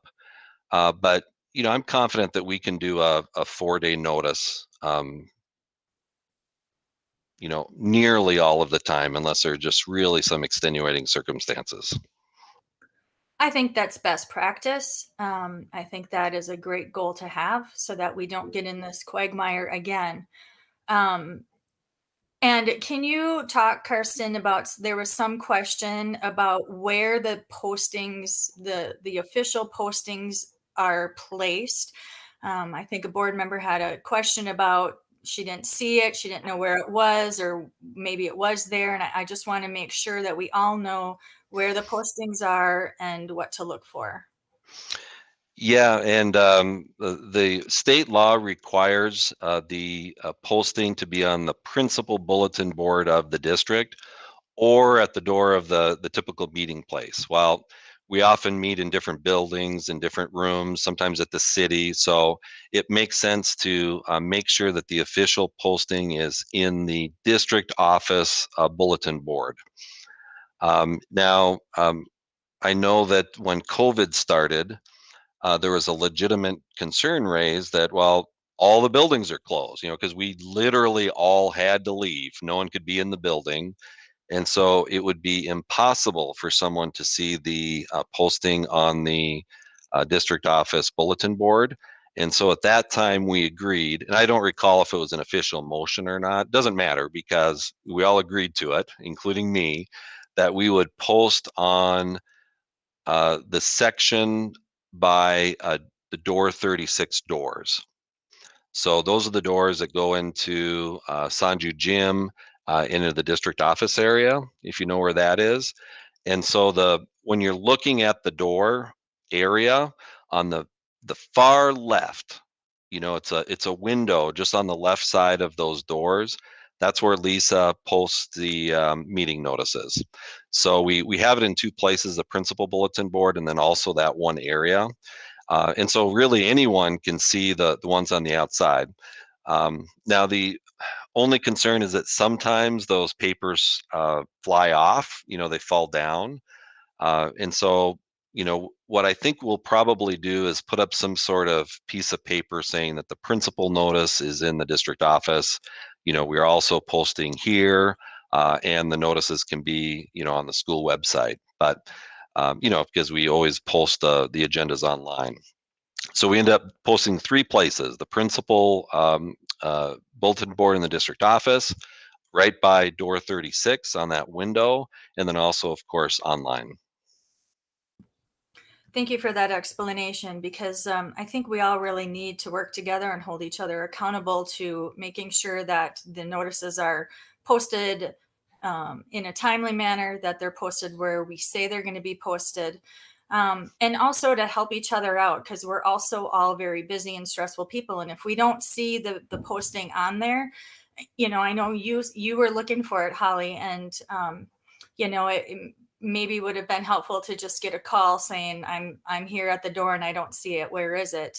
I don't know what transpired there, but I didn't hear about the question of posting until we were trying to meet Saturday morning. So I guess I just, I don't know about that. How did you know I was looking for it? Because you said so on Saturday morning. You said that you were at the door on Wednesday night, and then you came again on Thursday morning to sign some papers, and you didn't see it. Right. The Thursday morning. Yeah. You told That's us what that. I was, yeah, that's what I was wanting to clarify. Yeah. So I guess I would just say that, that would be a great way to just give us a call and say, I'm not seeing this. This is a concern. Instead of waiting till Saturday, then we could have just avoided Saturday altogether. It wouldn't have mattered because if it wasn't posted, then we shouldn't have I think the paper did try to bring it up to Karsten and he ignored it. So, and you. So I didn't know. Wait a second. The meeting was still held on Saturday. Oh, yeah, the meeting was still held. Yeah, because I didn't know that it wasn't properly posted until you told me that on Saturday morning. Wait a second here. First, I don't appreciate, comment being made that I ignored it. I did anything but ignore the question. I did a lot of research as far as the posting requirements, checked, internally here to see if it was posted. I checked videotape to see, that Lisa did go out twice, to that area to put the postings on the exterior doors, and and certainly from where she was walking, it looked like the principal bulletin board as well. I communicated with people who were asking questions about it. I tried to get information. There was another email that was sent that had to do with, there were supposedly photos, and so I tried to find out the source of those photos. And I mean, I spent numerous hours researching it to see if it was posted appropriately or not. When it came down to, there were questions about it, and even though I'm confident that things were posted, I didn't have a picture of the piece of paper that was put up on the exterior doors of the principal bulletin board. I didn't have a picture of it, and so that's why I couldn't guarantee that it was posted, and that's why the meeting on Saturday wasn't held. And I think it was the right decision, by the way. If you're not sure, then it's better not to conduct the meeting for the reasons that Jim and Arlen have mentioned. Thank you. Holly, you were in the queue, but I don't want, we're good there? No, I wanted to comment on something else. Okay. When your group met, the agenda committee met on 8:30 on Tuesday morning, we didn't get the follow-up notes about the agenda committee meetings talking points until Thursday morning. So had there been conversation about a special meeting, the notes just say something about student quarantine, but no, I'm not asking if you did talk about it or didn't, because Jim said it did come up.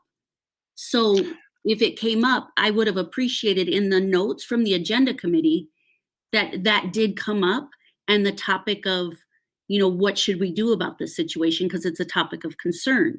But none of us were alerted to that. So, when the notes came, I just read them on Thursday morning thinking, oh, okay. But this has turned into a major issue. So had those notes been delivered to us on Tuesday around what was communicated with at the agenda, and this topic was broached, you were asked to talk about it by Pam, I think it would have been pertinent for us to know. Yeah, on Tuesday, when this issue came up, I had two significant employee issues I was dealing with. I wanted to start this investigation. So I got to be honest, getting them out on Thursday or that week, I thought was perfectly appropriate. And, as far as the content, I take my handwritten notes and then I type them up and send them out. And, we aren't going to videotape those meetings. I suppose that would be one way to make sure that everything gets out there. But I feel perfectly comfortable that I got those meeting notes out on Thursday. I really do.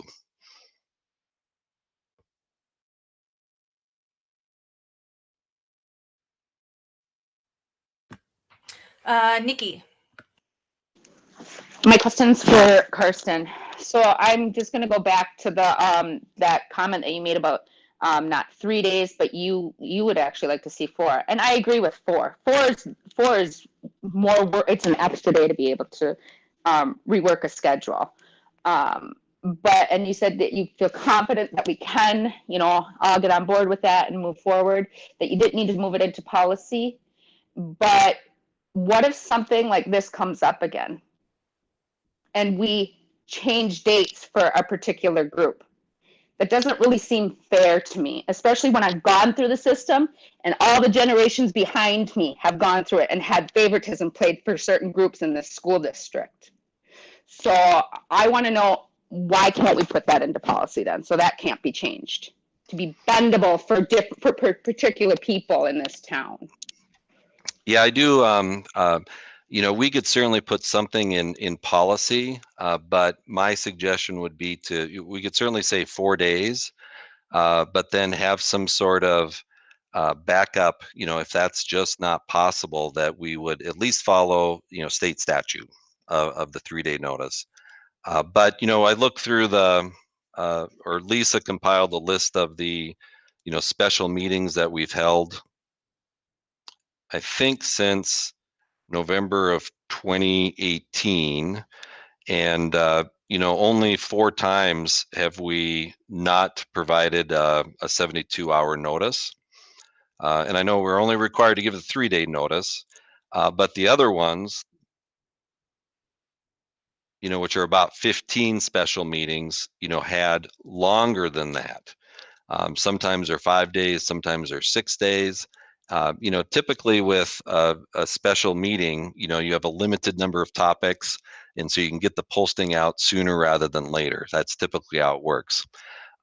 So, I'm confident with that part. I think Nikki and Anna have both brought up extremely good point as far as making sure that all voices are heard.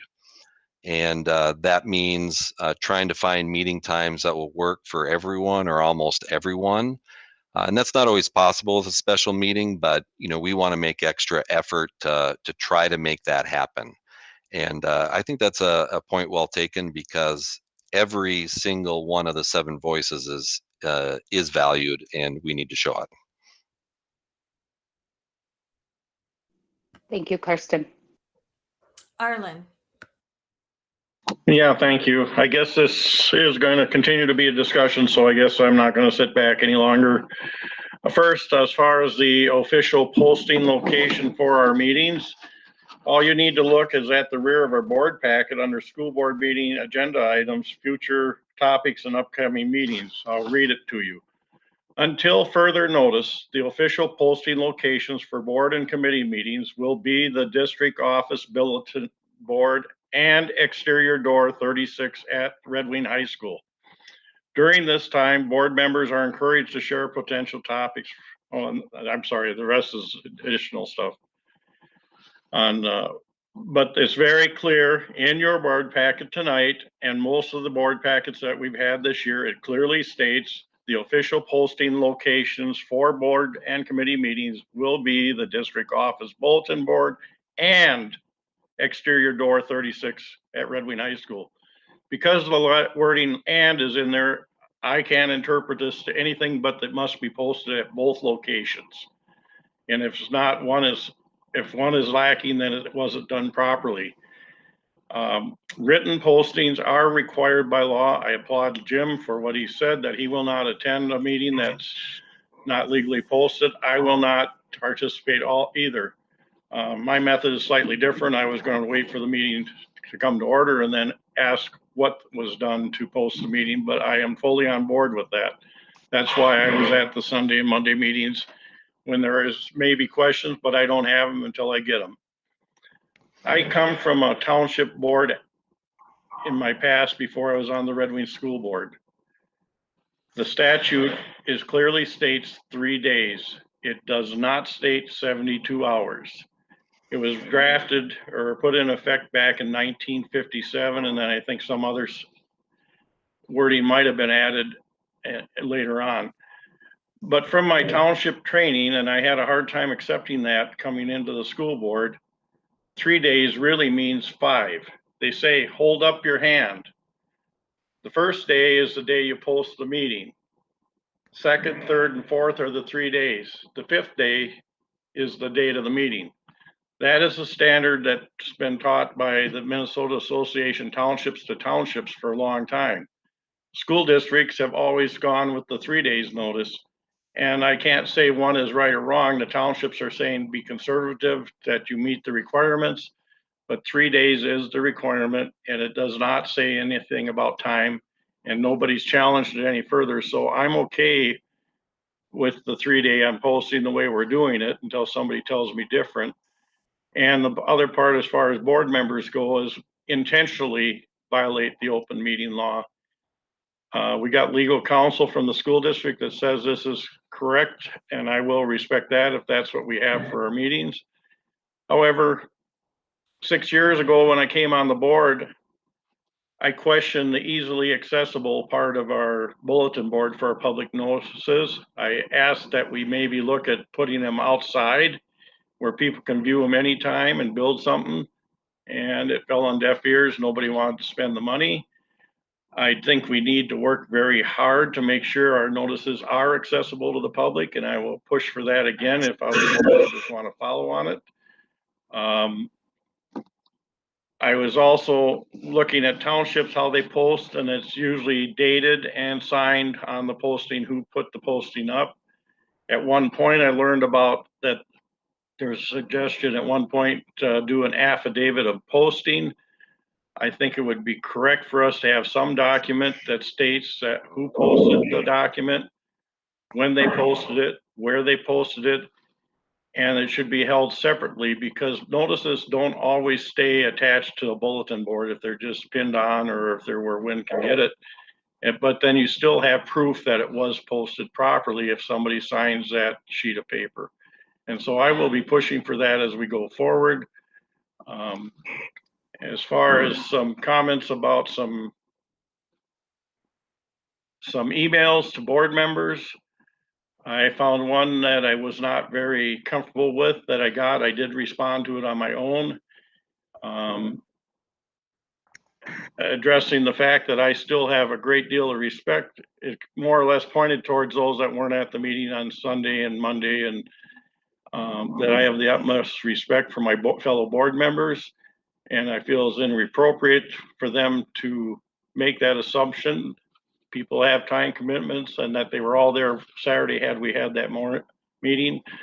I will stand by the rest of you, my fellow board members, and I am totally on board with that you couldn't make it Sunday. I accept that. That you couldn't make it Monday. I accept that. And I also want you to know that I was very concerned had we had that meeting, if it was only 4 people, that is that the right way to make the decision, but the meeting was there. So thank you.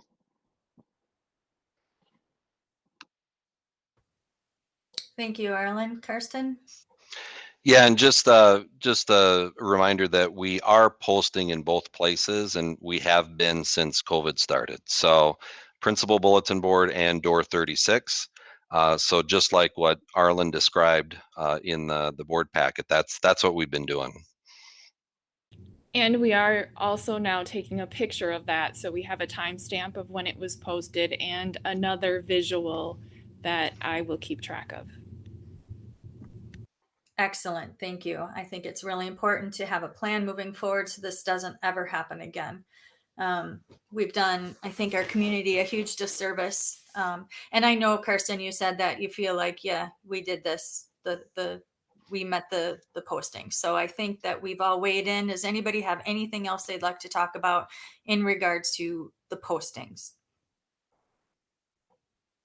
I'm happy to hear we have a plan in place. So now the return to school. What updates do you have for us, Superintendent Anderson?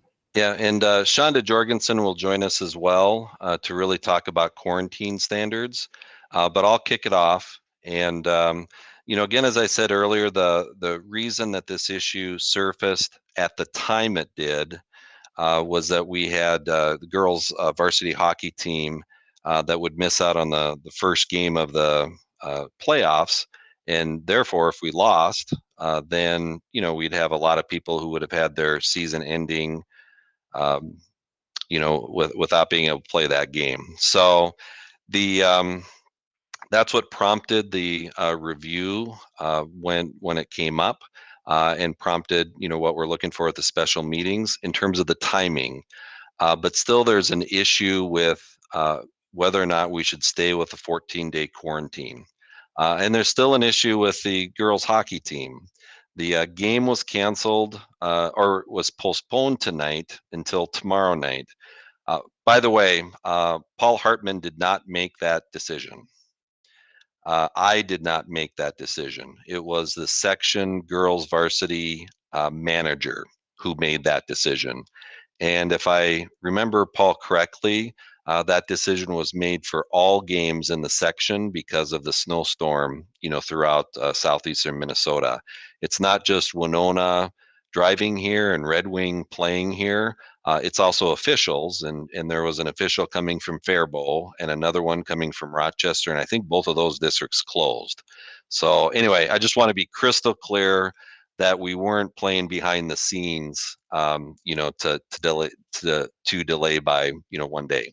But we still have a problem because tomorrow is the girls' last day of quarantine, and so technically, if I understand this correctly, they would not be able to play until 12:01 a.m. on Wednesday if we follow that 14-day quarantine standard.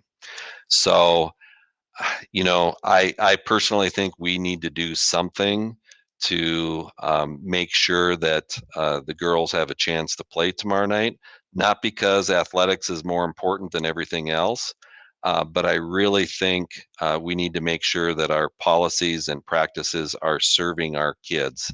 And, I just think we have to be concerned about that. So, I'm going to go over just a couple quick things, and then I really want Shonda to speak up and share what the COVID team is thinking, because it may be different than what I'm suggesting. First of all, why in the world is this a school board issue? And I need to respond to that because I read the presentation that Shonda gave on January 7th. When we talked about the three different kinds of quarantine standards as a promise to the school board and to the community. Our documentation after that has referenced the 14-day quarantine plan. And so I feel like it was a promise made at that time. Good promise. I mean, I'm not complaining about the promise. It was the right thing to do at the time. But because that promise existed, I just do not feel comfortable making an exception in this particular case. If it was kind of a lower level decision, circumstances have changed, there could be different interpretations, that kind of thing, then I think an exception might be warranted. But quarantine standards during a pandemic are critically important.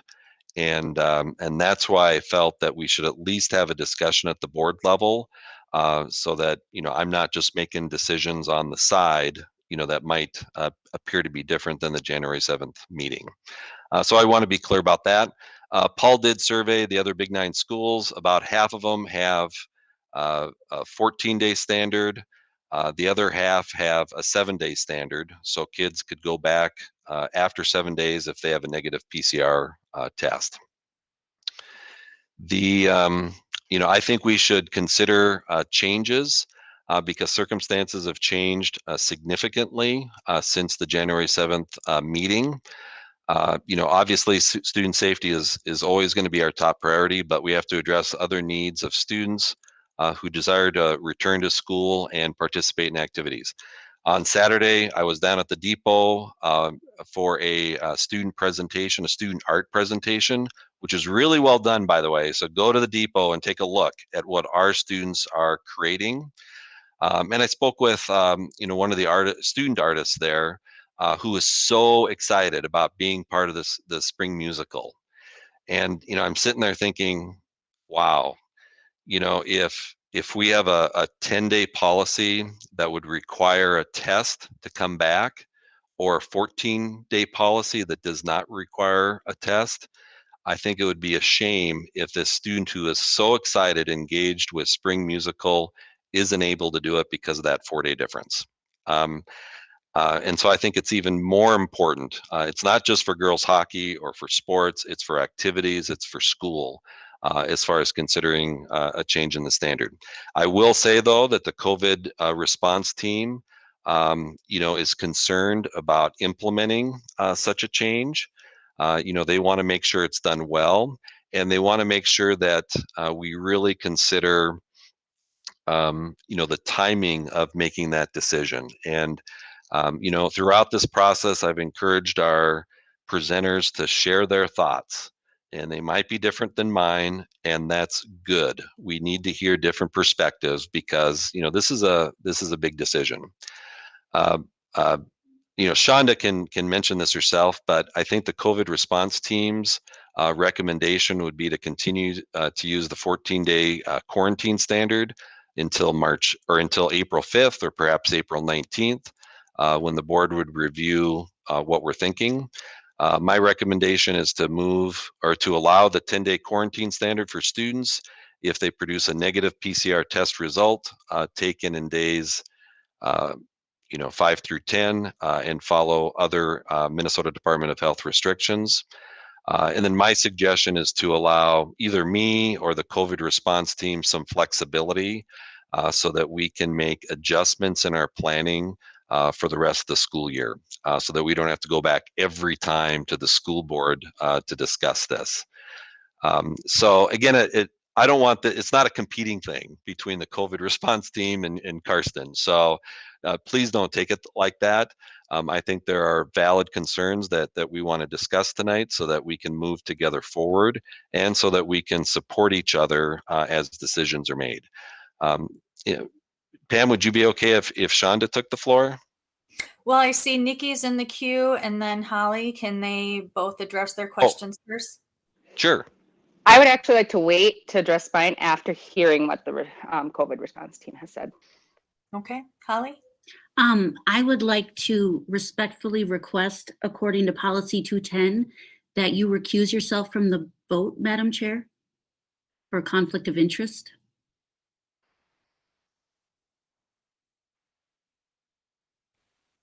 I understand that, but I think that this policy, while yes, it immediately affects my two daughters, this policy change affects every single student in our district, whom I am here to represent as well.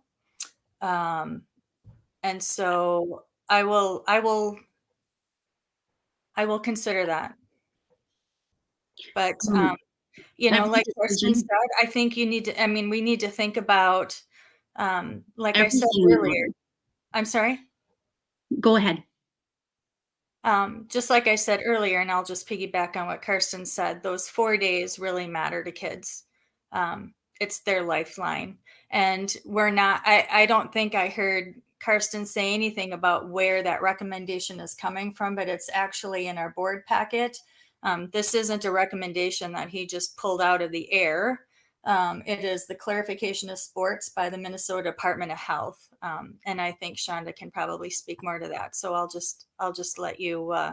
Just to piggyback, every decision we make is for the best interest of all of the students. And right. If there's a personal connection or a gain, we are asked to come forward. That's what the policy states, that we recuse ourselves from a vote. And I know Arlen and Jim have done that in situations. Mm-hmm. Yeah, that's why I said that I would consider that. Yeah. Okay, so I just want to say, I know that we're all thinking in the best interest of kids. Go ahead, Shonda. Okay, hi guys. So as a representative of the COVID team, we make all of these decisions together. It's not just one person that decides who does what when. And we consult MDE and MDH, the county, anyone to get guidance on how to handle situations. And at the beginning of this year, we had a meeting with Minnesota Department of Education, Health, and the county was there as well, and they all highly encouraged us not to short quarantine students. And so at that time we decided not to, and it's been working so far. We haven't received really any rejections, unfortunately, until this hockey situation came up. Totally understandable, but we did it based on the information that we got from Minnesota Department of Health, who we talked to at Mayo, and we went back and forth, and thought it was appropriate to quarantine the girls. And at that time, our standard was to only do a 14-day quarantine for students, that we weren't going to short quarantine them, and that's just how we've been going along. So the COVID response team isn't against doing a shortened quarantine for students, but we wanted to just remind you that there are a couple things coming up that might cause our situation to get worse. Because we're bringing all students back, we are losing the mitigation strategy of 6 feet. So automatically we're putting our students at risk by just doing that. And if we were to if we do another risk, if we add the quarantine in, that's just another risk that we're adding to the students. So just visualize the first student, student A, has COVID. Now the 8 people around them will be a close contact. If we short quarantine them, they still have 4 days that they could potentially develop symptoms and be infectious. And so now we have the A in the middle, the B on the outside, and then all the kids around that are close to the close contacts could potentially be infected with COVID. And so because we're getting rid of the 6-foot strategy, adding the shortened quarantine at this moment really doesn't make sense to us. We kind of want to see what happens to our numbers when we get everyone back. Our quarantine rates going up, our positivity rates going up, just to gauge to see how getting rid of that risk is going to impact the safety of the school. We are currently working on vaccinating all the teachers, or all staff in the building. I won't say most, all employees have been offered the chance to get their vaccine. We've also offered it to subs, bus drivers, coaches, any active casual people that are currently working with students at the moment. We've offered it. And we're well on our way to getting people vaccinated. We have that big week next week, I guess, where we're sending 218 people to get their second vaccine. And so 2 weeks after that, they will be fully protected and will not have to quarantine if they're a close contact. So why don't we wait a few weeks to get everybody vaccinated and to be protected, so that when we do get rid of the 6-foot distance risk, and then while we're short quarantining people, we have an added benefit, or we have something to help protect our staff. And I don't know if any of you know, but there's currently an outbreak of the B117 COVID variant here in Carver County, and it was linked directly to school youth sports, particularly hockey. And it's being urged by the Minnesota Department of Health that we look at our mitigation strategies and possibly increase them. And so this is kind of going against that recommendation, because now we're taking away 6 feet. Now we're taking away 4 days of quarantine. And so that just might up our risk. And also we need time to train people, to teach people how to do short quarantine, who qualifies for short quarantine. And so we need that time to train the building COVID teams so that they do it properly. They're the ones that work with the students every day, and they're quarantining people every day. And so they need to understand how this new quarantine works and how it's going to be implemented. So, as of right now, we recommend the 14-day. And I think if we can get through those few things, and talk about it as we go, see where our numbers are at, see if it's appropriate, and then, pick an implementation date. But we also kind of need to think about, if things get really bad, are we going to take away that option to short quarantine? So it might flip-flop a couple different times, we don't know. So that's where we stand. Our job is to keep everyone in the district safe, and we're trying to do the best we can at that. And just FYI, we've so far this school year, we've had one possible school spread of COVID. And that's really hard to say for a lot of districts. And it's because of all the safety measures that we put in place. And we realized the 14-day quarantine is a hardship for everyone. We're quarantining, first graders whose mom, has to take off work to do it, may not be able to afford to, but they did it because they know that's the safest for our community. So, and I realize there's a lot of mental health involved in here, and these are not easy decisions, and we do not enjoy making them. I've gotten yelled at once before and many, many times. So, but it's what our policy is, and we try to explain that we're doing it to keep everyone safe. So that's what I have to say. Any questions? Anna's in the queue. Nikki can go first. I was first, actually. I thank you, Shonda, for everything that you've done for our district, our kids, our staff, our parents. Thank you. And it's probably not an easy job that you do. And I just want to say that I appreciate you. Thank you very much. So I'm just, I've gotten all my information and stuff and everything. What I keep hearing is that the kids' disappointment. This is life. And we all got hit with life really, really, really hard in 2020. We need to come together as a community to help get through this pandemic. But bullying other people because you're not getting your way, that is not how the world works. It's not. We have to come together and do right by all children. So what Shonda was saying, if we lifted this, that puts my kids, which are American Indian, which we have a higher COVID rate of bad things.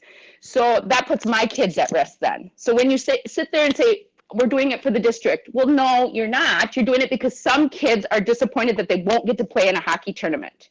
So that puts the rest of the staff and all the other children at risk. So that's just what I had to say. Holly, you're next in the queue. After Nikki, was there something more you wanted to share or add?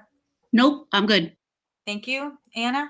Oh, I was just going to say, yes, thank you, Shonda, very, very much for that report. Okay. Anna, yeah. So first of all, I just want to thank you to Shonda. And I want to say that I have deep empathy for the girls hockey team, and especially those seniors who might never play a hockey game again in their high school career. That is heartbreaking. And I understand that because I had a kid who was a senior last year, and her last year was heartbreaking. So there's nobody, I don't know anybody who has gone through the last year without horrible things. So I truly feel for all of those girls. But I also want to make sure that we're making the right choices for all of the kids. And not just looking at what a certain group wants, but what's truly best. So Shonda, this is the question portion of my statement. So my understanding, and I hope you can correct me if I'm wrong, my understanding with the shortened quarantine is that it's really only appropriate for being able to stay still 6 feet apart. So that it might be something if it's a teacher in a classroom who isn't in direct physical contact with their students, that teacher might be able to short quarantine. Or potentially if it was a sport like, I'm thinking, like a single figure skater on the ice isn't in 6 feet of contact with another person. But I love hockey. I've watched hockey my whole life. And my favorite parts are checking. And you're not 6 feet apart then. So I'm wondering if you can from what I'm reading on the MDH website, that 6 feet is really a critical piece of this shortened quarantine. So I'm wondering am I missing something? Is there any other information, or is that still our current guidance? That's still the current guidance. In fact, we talked to the county today, and she said you can't short quarantine if you can't stay 6 feet from everyone else. So the idea is you short quarantine, so the 7 or 10 day.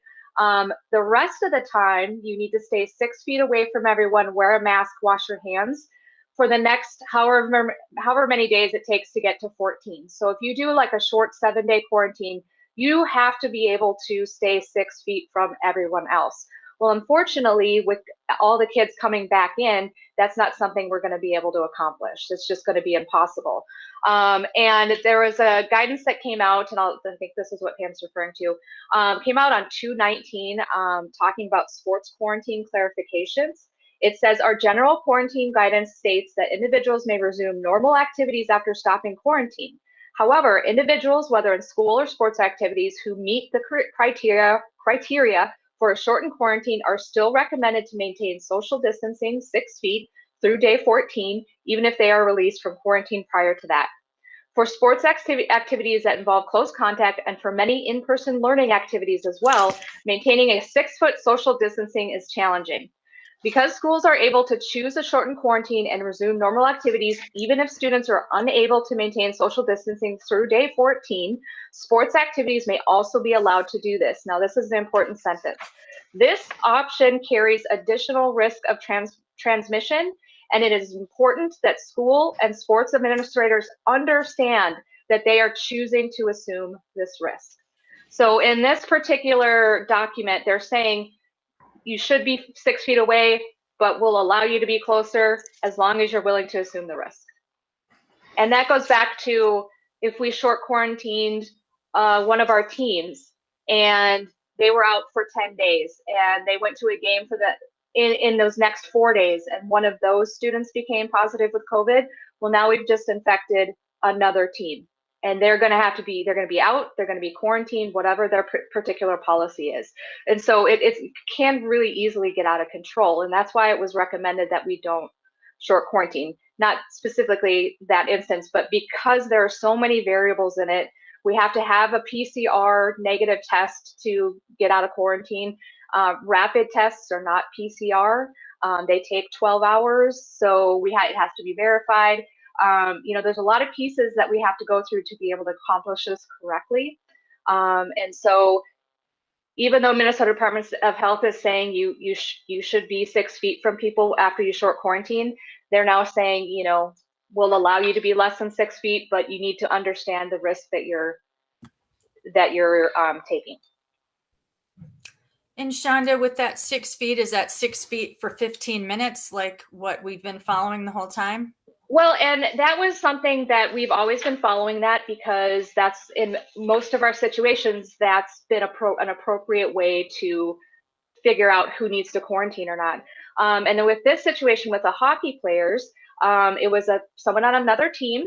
And, there was argument that they weren't within 6 feet of this person for more than 15 minutes. Well, yes, that's true, but another reason for who has to quarantine is people who had direct physical or intimate contact, kissing, hugging, or other types of physical contact with a person who is sick with COVID-19.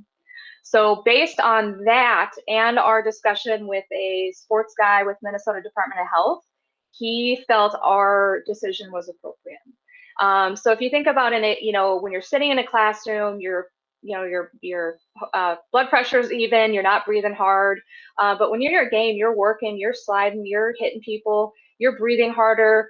And so that just adds to the risk of it. And so that's why we made the decision that way. And so under that, people who had direct physical or intimate contact should be quarantined.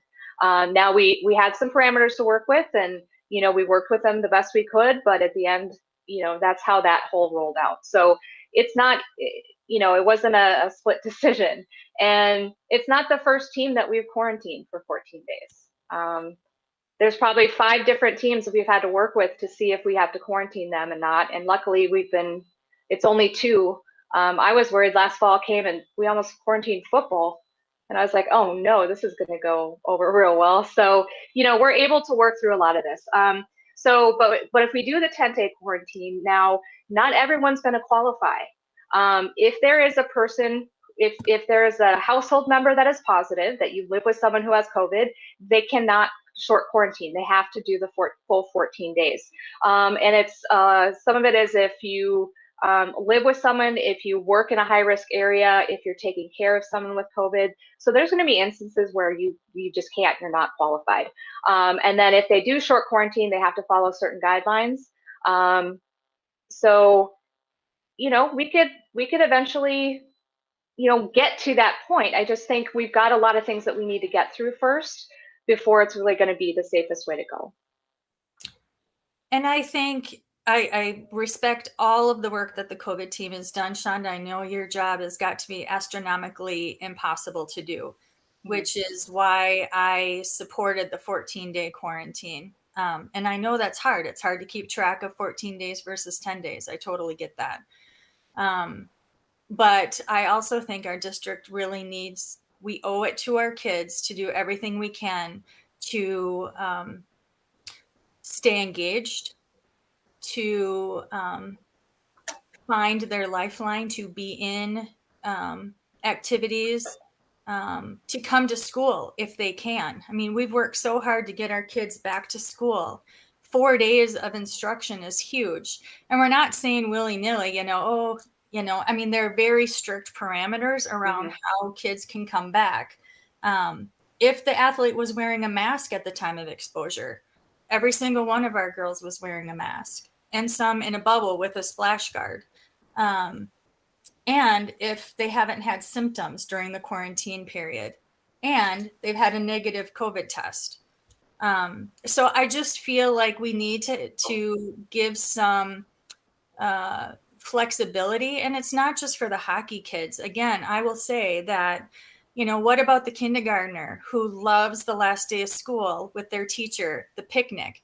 And we're talking matters of hours now with this hockey team. It's 13 hours, or 13 days and 19 hours. They're 5 hours short now to be able to play tomorrow night. 5 hours. And I get it. I don't want you to change a policy just for the hockey team, but I want us to think about every single kid in our district. There are so many scenarios that we can't even wrap our heads around right now that might come up. And I think we owe it to every single kid in our district to be somewhat flexible and to be open to listening to individual cases. And if your case says, nope, I'm uncomfortable short quarantining you, I will respect that wholeheartedly. But what about a kid who's been quarantined for 13 days and 19 hours? Are they, I mean, I feel like we're doing a disservice to our kids to have a hard and fast rule about that. Sure. Can I just, Pam, quick, I just want to clarify how we count days. And it's very similar how you count days for the school board. So we don't count by minutes, we count by days. So they were in contact with someone on the 2nd, and so quarantine is done on the 17th. It's not, we don't look at the time it happened. It's by the day, and that's been repeated many times from Minnesota Department of Health, because that comes up a lot. How do we count? When do we start? When does it end? And so we do just the day, and so that's why we're here where we're at. So. Right. And again, yeah, Jim, you're in the queue. Thank you, Madam Chair. Good evening, Sandhya. Hi. I'm someone who loves band, choir, hockey, sports, orchestra, all the activities that people participate in. So I'm looking at it as a whole. I think our responsibility as a board is to look at things, policies, decisions. If we have more information that comes forward that may look at changing our decision, changing our policy, we have the obligation to consider it. I believe it was made comment somewhere along here in January this policy was brought forward. It's now February 19th, I believe. MDH came out with some modifications on a policy. I'm going to use sports, for instance. Doesn't say hockey, doesn't say anything, just says sports. If you have a mask and you were in contact with somebody and tested negative, you may go to a lesser time of, you have the date, 7 days, 10 days, whatever it might be. You know what it is, Sandra. I do. But so we as a board should be looking at things, no matter what the decision, what the issue is, to look at to see if we have better information to make an appropriate decision. And everything that's said tonight, I get it. I understand it. I know people near and dear to me that had COVID, and they did all the precautions they could do, but they get it. They did the quarantine, they did all that. But I know people that were near somebody that had the mask on, didn't have enough contact with them, tested negative, and then they came back to work or did something. So let's just use the girls hockey team, for instance. And Anna, don't take this wrong, but I didn't even think you're old enough to have a senior graduating. So, and you're like my wife. My wife loves hockey, loves it, diehard. More on the professional end. But these, whatever they are, high school, college, they're up and down the ice. They're digging a puck. Girls can't check, but they get close contact. I get that. But, we gotta be 15 minutes by somebody with, these girls have a mask, their under parts, their vents are plugged up or closed, whatever. It's gotta be very difficult to breathe and much less skate for whoever it is with this precautions on them. And I believe in the precautions. So I guess, that's my point. We can do everything we can to try to protect students in our building, but we know not one of us here tonight can say what happened last weekend with children that are coming to our school on the 22nd, where they were, who they were with, how close they were, what they do. So we're doing what we can here, and when the policy or the direction by the MDH presents information for us to look at, we owe it to everybody to at least consider it, to look at it, to see if it fits into what we want to do going forward. So I think it's if kids met, it's 5 to 7 days, they test negative. We should certainly consider lessening the 14 days that we certainly have in place for those that have tested negative, have been masked, and doing everything they can to prevent it. And that's my say, and I'll let others speak. Thank you. Well, I'll just make a comment. We're not against talking about the short quarantining. Can we do it? When is it appropriate? It's just if it's decided to be made tonight, we don't have our policies and procedures in place. We don't have people trained. And it's going to be a huge learning curve for everyone. And then we're just worried about what's going to happen when everyone comes back. That's a whole new realm that we haven't navigated before. So, we're willing to talk about it, and let's nail this. Let's get it right, and go from there. So. Arlen? Thank you, Madam Chair. First, I have a question. Maybe Shonda can answer. How contagious can people be at day 13, at day 14, and at day 15 versus 10 days? I can't answer because I don't know if anyone really knows. But they do know that you can show symptoms up to 14 days after close contact.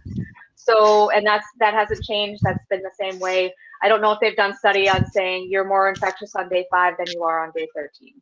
But it's been said you could potentially develop it for up to 14 days. Now, on average, it's 5 to 7. And so that's why this shortened quarantine came out.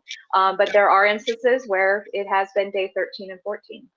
So they've kept that as pretty standard across the board. Have there been just instances of day 15? Not that I've heard. but there very well could be. Okay. I think I got the answers I need. This has pulled at me quite a bit since this first came up. What is the right thing to do? As far as I'm concerned, the day 14 is somewhat arbitrary. Somebody had to pull a number out of the hat for COVID quarantine and using science behind it to come up with something. They didn't put out day 13, they didn't put out day 15, they didn't put out day 10. But 14 days is 2 weeks. That is an easy number. And I don't know who was behind picking out 14 days. I really don't. But we are so close to that time. What is the potential risk of exposure? Well, first, we have an obligation to protect the students in our school. And I assume if we lift the quarantine tomorrow, those students that are in the right cohort would have to be in school tomorrow. So we have a minimal amount of risk of, if I don't know how many athletes we're talking about, if it's 10 and you do the cohort, on average it'd be 5 people would be in school tomorrow at day 13 rather than day 14. I don't know how much risk that is to the students and staff in their school.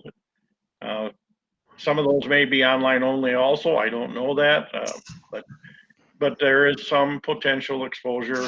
And how much is that risk? How much risk is it if we met that criteria 5 hours later, as Pam has said? I'm sure normally when that day 14 comes, we're not going right down to the minute by 5 hours, but I'm looking at it roughly half a day. And I don't have the information in front of me to make that decision because of HIPAA laws and different things. Who's been exposed? How were they exposed? What was the result of their test or anything else?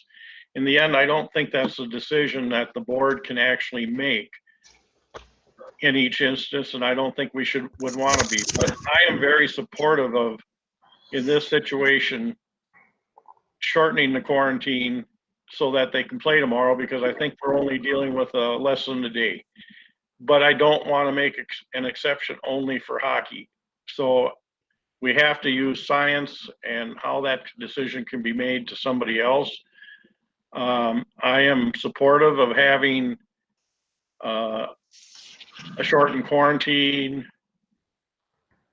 I'll just say appeal to the superintendent for a variance if they don't get it from the COVID team, and let the superintendent make that decision based on the facts that the superintendent can get. I know we had 3 recommended options. Just 1 second here. One was leave the 14-day as it is. The second is move to a 10-day quarantine standard for students effective immediately. If students produce a negative PCR test result taken in days 8 through 10, I don't know who's going to have that and who's going to be presented to. And the third one is I move to refer the issue about quarantine standards to the superintendent. And I guess my feeling is that we should go that direction. And I'm using the assumption that the superintendent, if he does decide to shorten the quarantine, would use those PCR test results in consideration if he's making a decision. Also, I just want to state there's a question about whether Pam should vote on this issue or not, and that's something her heart has to decide. Personally, I don't think it's most of the conflict of interest situations tend to be monetary. I have to read through this for sure, but I'll let Pam make that decision as far as I'm concerned on whether she should vote on this or not. So thank you for hearing me out. Carson's next in the queue. Yeah, I just have 3 quick points. First of all, I turned my microphone and camera off because Greg Mattson, our attorney, made the mistake a few years ago of giving me his cell phone number. And so I did call him while I was stepped away. Legally, there is no conflict of interest. So Pam can certainly vote on a motion in this regard. Obviously, anyone can always recuse themselves or abstain, whatever the case might be. But legally, there's no conflict of interest. Second, I just want to reemphasize what Shonda said earlier. I have no doubt that it was appropriate to quarantine the players. Physical contact during the game, there were multiple players from the opposing team that ended up with COVID. No doubt that they should be quarantined. And then finally, there is a difference between this team and another team that we had to quarantine earlier in the year, because the other team that quarantined had a player on our team who tested positive. So, they were together for practices and games, whereas, the girls hockey team is just had the one exposure incident in the one game. So those are just the 3 points, and I'll turn off my mic. Jennifer and then Nikki. Thank you, Pam. First of all, I just want to say that I feel awful for these girls, as I do for all of the seniors that have gone through something similar and those that went through it last year. We are looking out for your best interest, and in addition to the rest of the kids in the school and in our district. I thank you, Shonda, for all of that information, and thank you for all of the work that you do. I think it is critical that we listen to our COVID team. Their job is to keep our students and staff safe. We have them there for a purpose. If our COVID response team is saying that this is not the time to change these standards, then we as a board need to go with that. We don't know everything that Shonda and her team knows. We need to listen to her and to the rest of that team in this situation. I wish we could change it. Like I said, I feel horrible for these girls. I know some of these girls. I feel horrible we had a situation with the fall play where we had a student who was supposed to be in it and couldn't for the final performance. We have had these situations since last March, and it is truly unfortunate. But when we are bringing our students back into the building in a situation where they no longer have the 6-foot distancing, where we cannot guarantee that we are doing absolutely everything we can, then we need to do everything we can. We need to make sure that these standards are still there. We owe that to all of our students and to all of our staff. And that includes the hockey team. That includes any other students that might encounter this sort of thing due to quarantine. And a lot of them already have, and most likely many more will, but we are keeping them safe too. And we are thinking about their needs. So I understand the concern that we need to look out for students, but that means all students. That means those students that aren't in those activities, the student that sits next to them in class. We need to consider all of that. So Shonda, thank you for all of that information. I just want to point out here quickly, I talked to Joni tonight. She's our district nurse, and they are going to be quarantining 13 to 14 junior high hockey kids starting today because they had an exposure. So I figured since we're already here, I can let you know that that's going to happen. Based on how this meeting goes, whether we do the 14 or the 10-day, we just don't know. So just FYI. And I think it's really important here to make sure that we understand that this isn't like a written in stone thing. I think it's a case by case basis. You can always say, you know what, this situation doesn't call for 14 days. Let me take a look and see. I think every case should be looked at individually. We owe that to our kids to look at every single case individually. And nobody wants our kids to come into school and spread COVID around. Nobody does. We want to be as carefully and as safely as we can, But I think that we need to look at it by case basis, not having just a blanket 10-day or a blanket 14-day end of story. Because there's so many issues that will come up that we can't even think about for every single kid in our district. There might be a child who practices, like you said, getting ready for the play, and they're all ready for the play, and they can be in it tomorrow, but not tonight. And I see what Arlen is saying too, like that somebody had to come up with that arbitrary day. And that's why I think that we need some flexibility here. I think we owe it to our kids. Yes, I am passionate about this.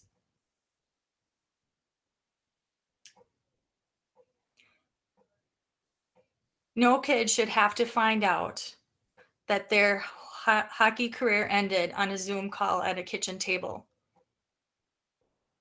if 5 hours later she could play. She can play at 12:01 on Wednesday, but she can't play at 7 p.m. on Tuesday.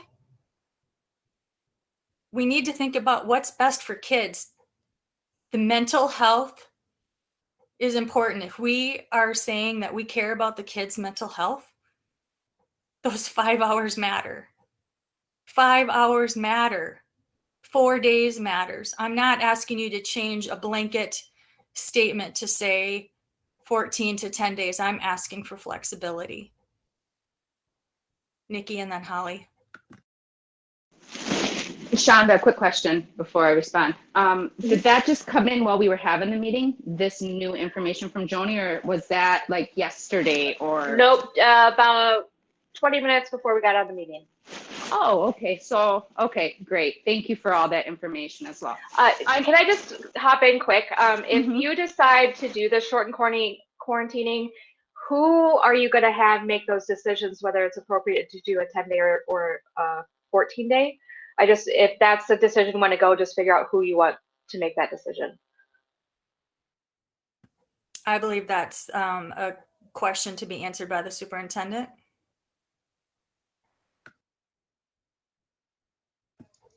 Yeah, Holly. I think it's all going to come down to what the motion is, and if it passes, and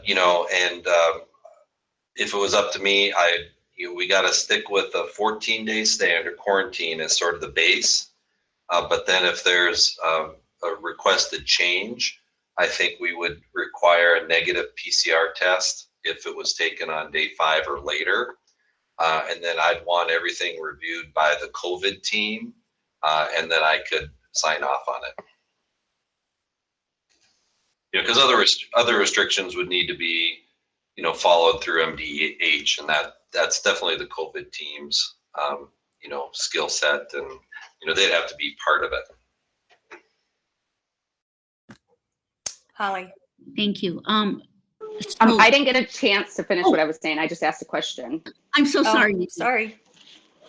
Okay, I have a really big problem when everybody says that we speak on behalf of all kids, but we don't, because if that was the case, then I wouldn't be on this board today. When I met with the Hispanic community, I was the first board member in recorded history to ever reach out to them. So to sit there and say that we speak on behalf of all children and family, no. This is solely for the hockey team right now.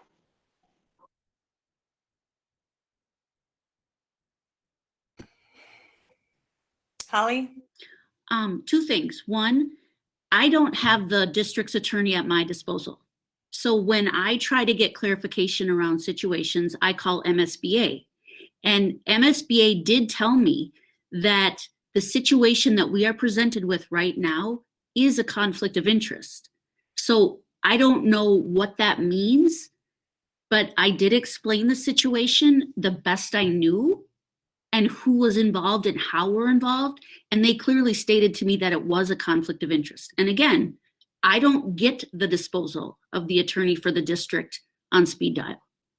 And maybe we should be discussing that later on about how we access the attorney and what that looks like, because it sounds like to me we're going to be having more issues coming up about the attorney says. I'm not saying he's wrong, but what I'm saying is it's pretty complicated. And so I'm just putting that out there that I was told that directly because that's my source. And one more thing. The motions that we have, or the recommendations that we have, if one is presented, can we run through all of them until we come to an agreement? Or how does that work? Is it just one and done? So whoever makes the first motion, it's one and done? That's the point of order I need. Yeah, and if I could, first of all, Minnesota School Board Association gives really good advice. So no doubt about it. I refer to them, a lot. But so does our school attorney. I've worked with Greg for a decade or even more. I've worked with a law firm for longer, really top-notch firm. And, I trust his advice, and obviously he's more accessible during non-duty or during non-work time, than somebody at the MSBA might be. So, I rely heavily on Greg, and I haven't had bad advice from him. Now, at the same time, I'm calling him must have been around 7 o'clock. I have no idea where he was. I don't know if he had access. Well, I'm sure he didn't have time to look at, case law or anything like that. But that's what he told me, is that legally there's no conflict of interest. Jennifer. And then my point of order on the recommendations, really quick. I'm sorry, Holly. That's okay. I forgot about that. Yeah, really, any board member can make any motion. And then, of course, we seconded it. And there can be amendments to that motion. If a motion fails, then anybody else can jump in and make another motion. Even if the first motion passes, there could be maybe a clarifying motion or an additional motion made. So it's definitely not one and done. We want to make sure we get it right, that everyone's heard, and that everyone has a chance to make a motion and move on. I really do want to support what Nikki is saying in terms of the we and the all and all kids. She's correct. We have not taken the interest of all people in our district and all kids in our district to account every time we make a decision. And I do want to honor what Nikki has said, and I want to support it, and I want to learn what I need to do differently to make sure that all kids are included in decisions and what is in the best interest for the community and for all kids. So thank you, Nikki, for bringing that up. I do support that. As do I, Holly, and I think this is all a matter of timing. If this was a group of kindergartners, or if this was a group of seniors who couldn't go to prom or couldn't attend their graduation, or if this was a baseball team and a pitcher couldn't pitch their last game, if this was a third grader who the biggest thing in their life right now is making and shooting off a rocket. What I'm saying is every kid who comes up, we need to be flexible for that kid. I'm not saying it's the only reason it's hockey right now is because this is the first time that we've had that we've really been forced to take a look at it. As a parent living out these 4 days, I've realized how crucial they are, how important they are to kids. It's going to be important to that kindergartner, regardless of what color their skin is. Every kindergartner loves the last day of school. I don't care what color their skin is. If that's the biggest thing in their world right now is to end with their kindergarten teacher, I want them to have that opportunity. If it's 13 hours or 13 days and 19 hours, what difference does 5 hours make? It makes a huge amount of difference to that kid. It makes a huge amount of difference. Like if tomorrow was the last baseball game of the season and my senior is pitching in his very last game, those 5 hours matter between him sitting at home or being on the mound with his teammates. So it doesn't matter what color skin, what special ed or regular ed. This is a policy for every single kid in our district. It's all I'm asking for is some flexibility to look at every single situation and have somebody make a determination instead of just saying, nope, blanket 14 days. I don't want to discuss it. I think we owe it to our kids. I completely hear you. And I know you've mentioned pitching a couple times. I often know that if I had gotten onto the school board when my child was in school, I probably, me personally, Holly, wouldn't have been able to be objective. What I think should have happened for him or what I wanted to happen for him might not have been what was best for all kids. And when I go back into that thought, sports is an option. It is not school. And we all knew going into sports, there was going to be consequences if an infection came up. And so it's not like, well, the infection came up, now let's change the rules. Or the ban, that's why we have policies and parameters in place. I don't know if the 14 days is arbitrary. I really don't. But it seems like there's some science backing it, if that's the way the world has gone. So they could have said 16, they could have said 12, but the science has pushed us at 14. So I do empathize with you. If it was a pitching situation, my head would be under the pillow and I'd be bawling. But I don't know if that would be the best for all kids. I don't. So that's all I'm saying about that. Well, and you bring up the science. So, I think and I think we're getting in the weeds here. I mean, this is something that maybe the COVID team and the superintendent need to think about instead of the school board being in the weeds here. But we are, and we're going to continue this until it's over. But, if you look at the science, there's no reason that the Minnesota Department of Health updated their own policies on February 19th because they know the science behind that says, you know what, maybe we don't have to quarantine for, the full 14. We're going to give you some parameters. It says right here in black and white that we don't have to quarantine for 14 days because we know that, they're not going to put out a recommendation that's not science-based from the Minnesota Department of Health and the Center of Disease Control. That's where our COVID team is taking their information from.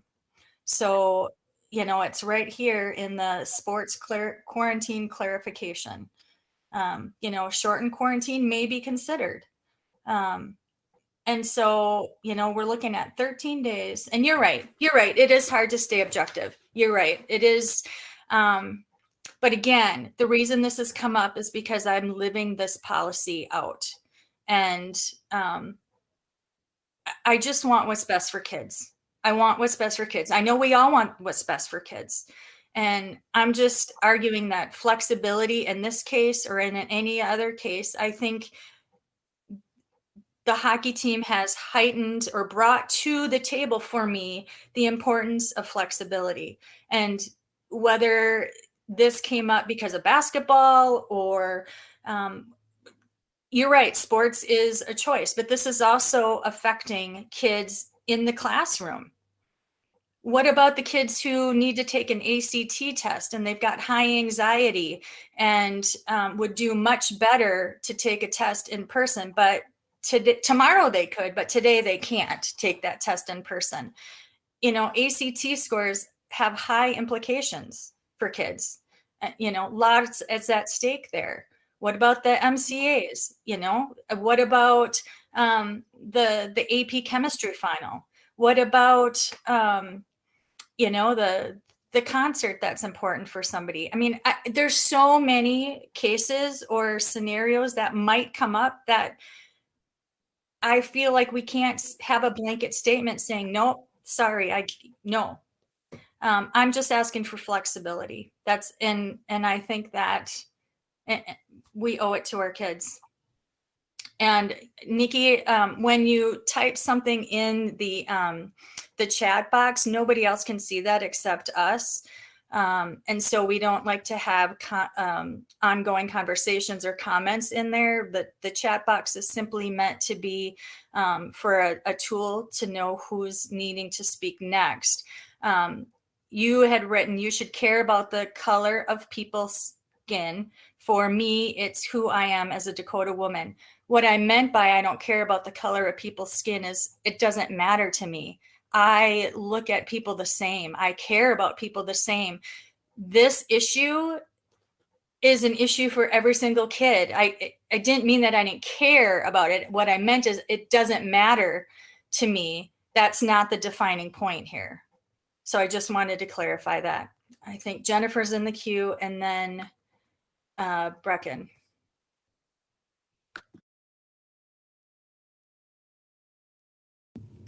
I apologize. I needed to plug my computer in. I just wanted to comment. Pam, you had mentioned that you're living this policy right now, and I just wanted to say that many families have lived this policy in the last year, and it's a difficult policy to have to follow. There's no doubt about that. It's awful and it's heartbreaking for many. And I am definitely not against looking at this in the future. I think right now, when we are bringing our kids back to school, there are too many unknowns. And so that's my concern, that right now making this decision tonight to change the quarantine timeline just doesn't seem right, especially when we're given the advice of our COVID team to not do it.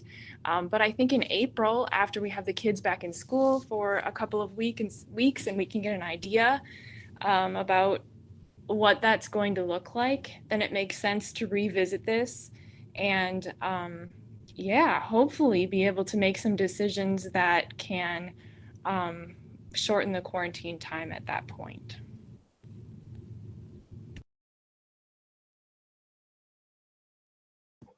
Brecken? Okay, yeah, thank you. This is definitely a really interesting conversation to have, and I'm going to be honest, I'm happy that I personally don't have to have a voting say on this because it is a really difficult decision. And so I know that you guys are definitely in a bind. I agree though with Jennifer in the sense that if we weren't about to transition with having all of our students back in school, I would say, yeah, then maybe this would be a good time to make the decision. But as a student who's going to be in school with the full student body there, where social distancing isn't going to be available for 6 feet and it's going to be 3 feet, this decision does affect me personally, and it affects all these other students that aren't on the hockey team, and so I have friends who are on the hockey team and I feel horrible for them. And I know personally what it's like to have something you're really passionate about cut short. I mean, for me, my YIG experience ended on a Zoom call in my parents' car. Like, that was my end of the season for YIG of my whole high school experience. And that sucked. It really did. Nobody wants to end this thing they've worked for 4 years and beyond on a Zoom call. And that's really difficult. But with that being said, we have to respect the fact that we are in a difficult situation with COVID, and we have to respect the fact that a lot of students aren't vaccinated yet. A lot of kids, they aren't vaccinated yet, and yes, our teachers are getting vaccinated yet, but so far vaccines have not trickled down to students and younger people. So to be honest, I don't really know what the best move here is, but I think it would be wise to maybe hold off a little bit, and then definitely once we have students come back and see how that's going, if there's more transitions through school, then yeah, I think we should look at it on a case-by-case basis. But I don't know, I think it does affect every single student in the school district on this decision. And I just have a quick question. Was this conversation being held before this incident arose with the hockey team, or is this just being brought up or is this just something that's being discussed now with the recent events of the hockey team exposure? Perhaps I can answer that, Brecken. That's a great question. I know that, of course, we've been talking about quarantine standards all year, and then there's a really good presentation that Shonda presented on January 7th.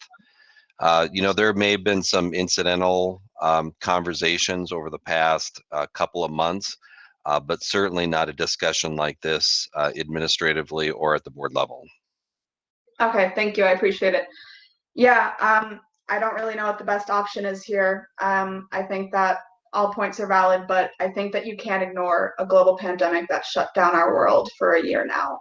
I mean, if you look at it, the US, we're still world leaders in COVID cases, and that's kind of hard to ignore. So I don't know. Like I said, I'm really grateful that I'm personally not voting on this. You guys definitely have your work cut out for you. That's all for me. Anna. Thank you. So I will make a motion to continue to use the 14-day quarantine standard for students to be revisited by the board in April. I, Nikki Buck, second that. Any other discussion? Shonda, you're in the queue. Oh, I just wanted to point out that I am a team of 3, and so they've been telling me, make sure you say this, make sure you say this. So the quarantine was shortened from 14 to 7-day because people weren't complying with a 14-day. It wasn't because science said you're not as infectious from this day to this day. And so that's why they put the stipulations in, like if you want to short quarantine, you must wear a mask, you must social distance, and you must wash your hands. So they just wanted me to clarify that. So.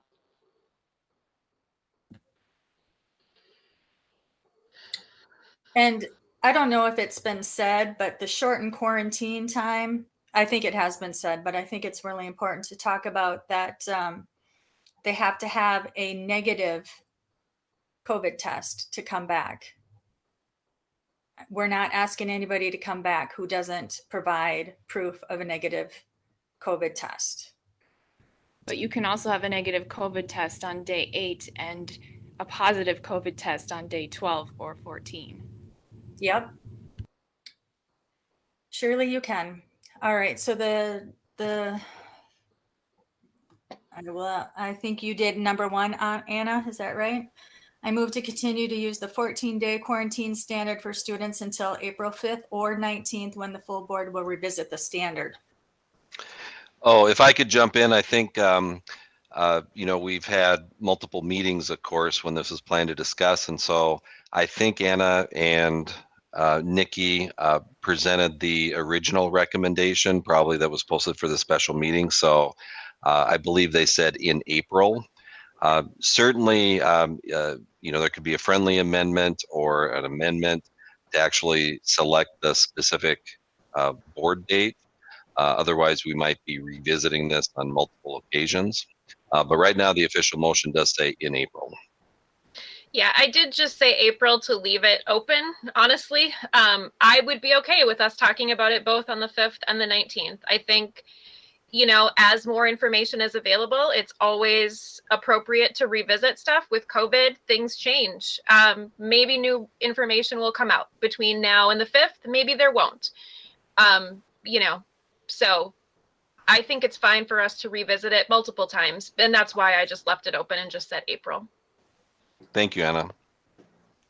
All right. So I move to continue the use of 14-day quarantine standard for students when the full board to be revisited. To be revisited in April. To be revisited in April when the full board will revisit the standard. Made by Anna, seconded by Nikki. Any other discussion?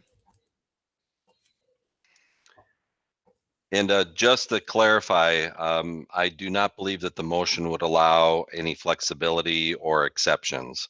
And again, I'm just saying that I'm not trying to sway one or the other, but that's the intent of the motion. Is that correct?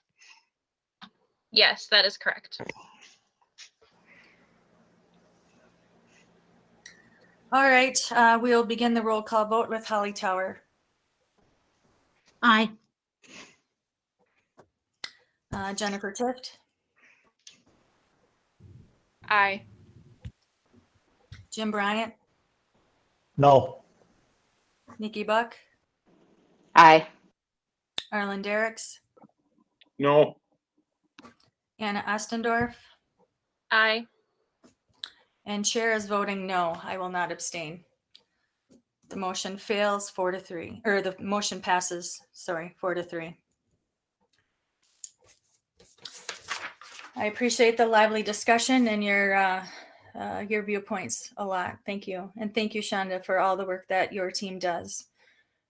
It's greatly appreciated. Is there any other topics that we need to discuss on the back to school plan? I'll just add that I did include an updated COVID data sheet in the board packet. And just a reminder, it gets updated every Monday. So that's why there's always a last minute adjustment to the board packet. All right, then the next item on our agenda is the digital trophy case. Paul Hartman, you're here to give us an update on that.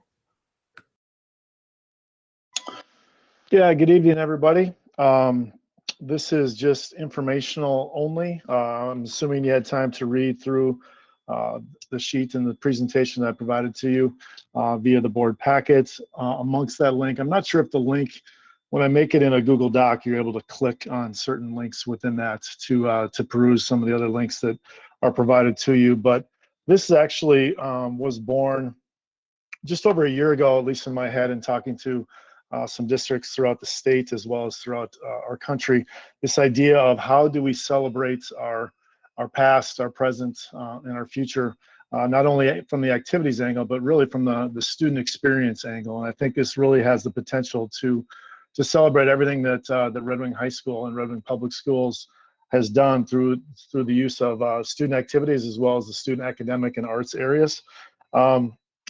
So it's titled the Touch Wall Hall of Fame, and we won't certainly start it with the Hall of Fame, although I did mention on the brief packet that we do have a Wall of Honor. But really, this is meant to be a celebration of everything that's been accomplished through the years. And if you we're able to look at some of the links that were provided to you, I think this has the potential to have old videos of football games from the 1970s. That the Moorhead one goes back with yearbooks going back to 1914, and really it's a sort of is supposed to symbolize everything that we've accomplished as a district throughout our history. And so that it came out just over a year ago in my brain, and then COVID hit and it kind of took a back seat and really generated a little bit more momentum here in the past number of weeks and months.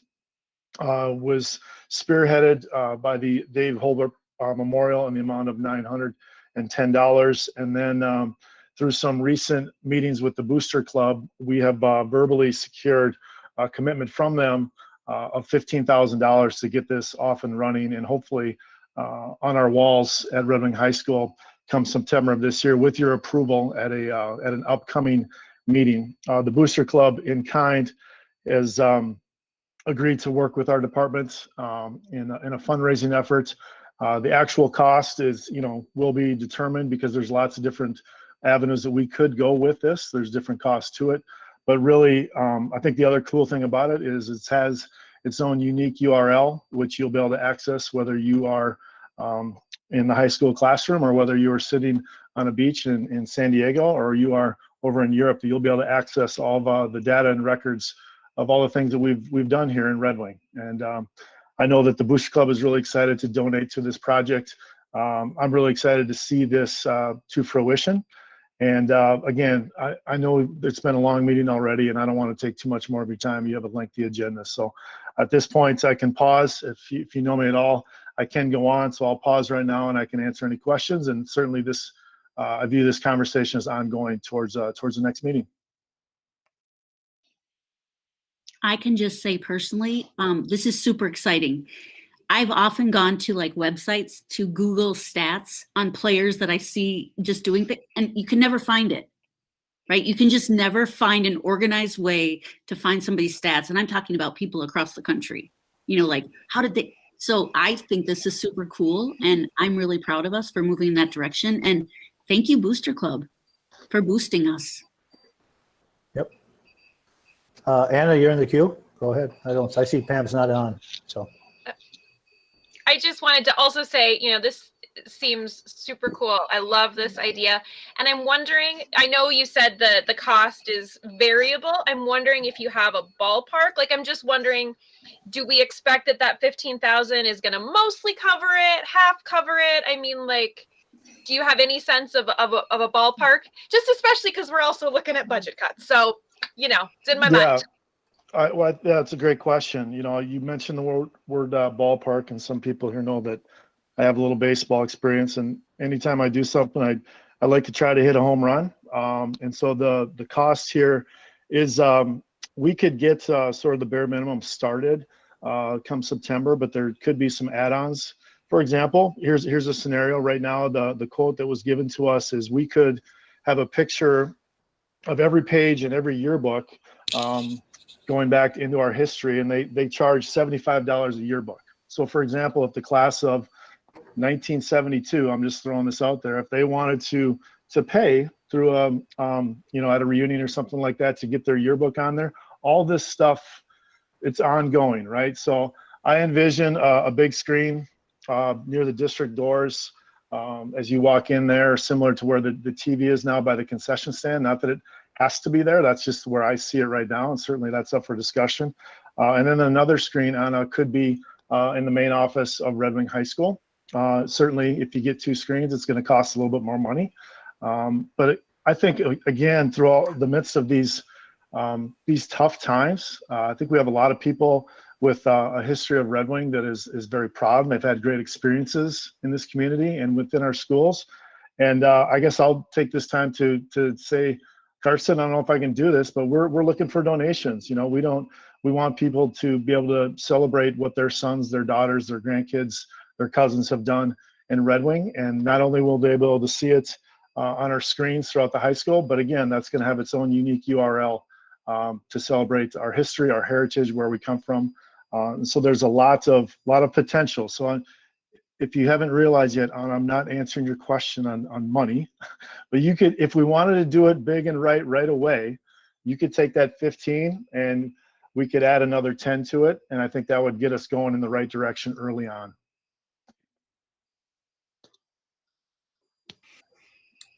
Jim, you're in the queue, and then Nikki. Thank you, Madam Chair.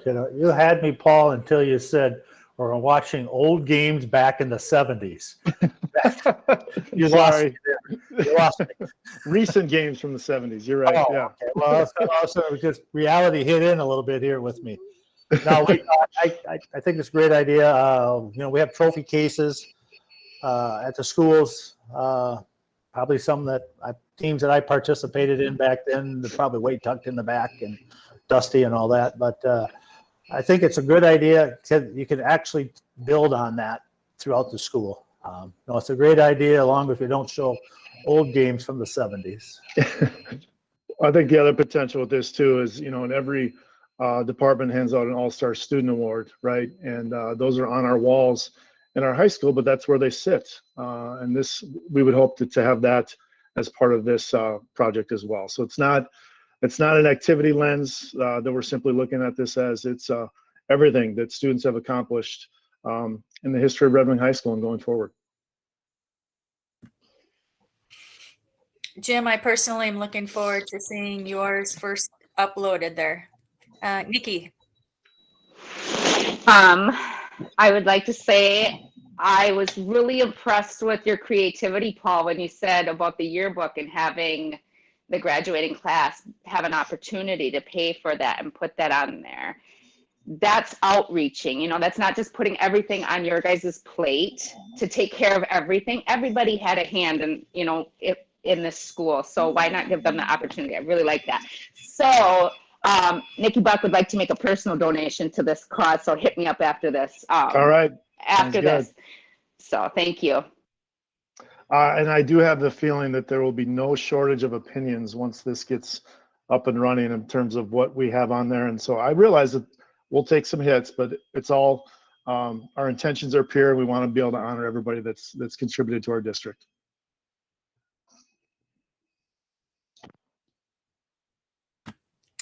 Any other questions or comments for Paul? There is no recommendation for movement right now. It was just a presentation for information only, but any other questions? All right. Thanks, Well, Paul. Paul, Thank you. great idea. School board reports is next on our agenda. Any update from the finance committee? Nope, we updated last week and we spent quite a bit of time on it. So we'll just be moving forward, waiting for admin to put together their plans. All right, thank you. Operations? No, Madam Chair, we gave a report last meeting. Okay. Personnel meeting, we also gave our update last week, but as with negotiations, we're holding off right now. We're in negotiations with the custodial group, but they would like to wait until we have some more budget projections after our budget meeting coming up next week and 2 weeks after that. So that's all I have. Legislative and Policy Committee, any updates there? Yes, Madam Chair. We met tonight. We reviewed the school board procedures, which we had a workshop on partly here a few weeks back, and made some other suggested changes in that. Karsten will be sending out the latest version of the school board procedures with the committee notes for input. And I believe if you got some input you'd like to have on it at that time, you can contact him and he'll bring it to the Legislative and Policy Committee the next time we meet. We also discussed non-discrimination policy and stuff. And we will try to get input from other entities on setting up using multiple initial report takers for discrimination and sexual harassment, that type of thing. And then we're looking at possibly having somebody in at least each building and representing different ethnic groups or whatever, but we're looking for, we had, Anna mentioned somebody from another entity that has some reporting methods that they use and stuff, and so we'll be following up on that again also at our next meeting, and then we'll continue on to trying to think, we didn't really get to it, administration procedures, I guess it is. So I think that covers most of it. We just lost Jennifer. She had a prior commitment, so she will be gone for the rest of the evening. So note taker, please note that she left at 8:36. Thanks. Any other school board reports? All right, anything else? Seeing none, then administrative reports. You know, I do have a written report. The only item that's new has to do with just a description of some of the costs for financial services and some other positions. And so I did indicate how much we pay for business management, and then also the amount of pay that Kevin Johnson is earning. Actually, it's the $59,000 is pay and benefits, not just pay. And that's all I have. Holly. Thank you. Karsten, on the achievement and, sorry, Lisa, could you go down again or up again? On the achievement and integration program, I was researching that. That's why I asked for a copy or what we had. It says based on school year 2019-2020 fall enrollment data, Red Wing is considered a racially divided district. That's not a category that I found. Yeah, and I'd have to review the email that I had. I'm not sure if that, maybe I mistyped it or something like that. But we now qualify for achievement and integration program because the our percentages of Black, American Indian, and Hispanic kids is higher than one of our neighbors, significantly higher, and so we qualify. Yes. The next step, yeah. So hopefully I didn't use the wrong term. I'm more concerned about the language and the message that sends. racially divided district. Yeah, I'm then- definitely going to look that one up. Yeah, because I think it's racially isolated. There were 4 categories, and I think that's what it. But I'm like, did you have something else in writing? That's why I asked for it. Yeah, I'll double check. Yeah, we certainly want to get the right wording there. Yeah. Okay. Thank you. Anything else about administrative reports? All right, next on the agenda then is the consent agenda. Does anybody have anything that they'd like to pull from the consent agenda? All right, seeing none, then I'm looking for a motion to approve the consent agenda as presented. So moved by Anna. Second by Holly. Seconded by Holly. Any other discussion? All right, we'll take a roll call vote starting with Jennifer Tift. She's not here. Oh yeah, sorry. It's been a long night. Mr. Bryant. Aye. Ms. Buck. Aye.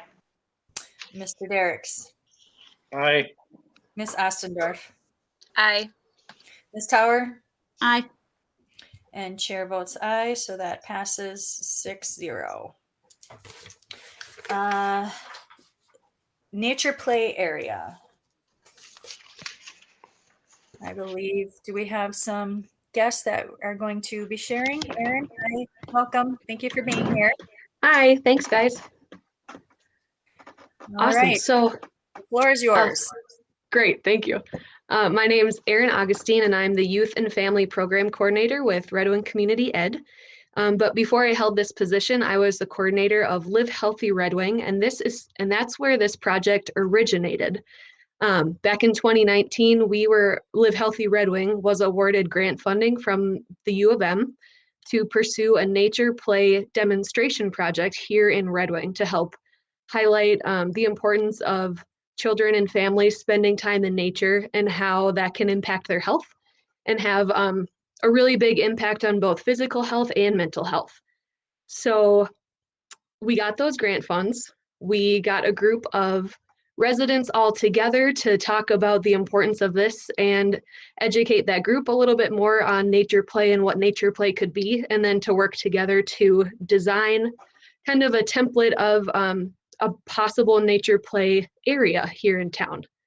But this project kind of grew, so we applied for additional funds and received additional funding from the United Way and the Red Wing Shoe Foundation. And our ideas kind of outgrew our original format. So we had to find a new location, and the city proposed that we build this temporary nature play area by Memorial Park, but not in the park, but right next to the entrance of it off of East 7th Street.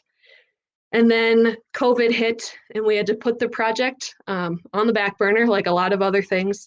And we've recently revisited this idea when Chris Palmatier and Alan Gaylor were discussing the building of a playground at Twin Bluff.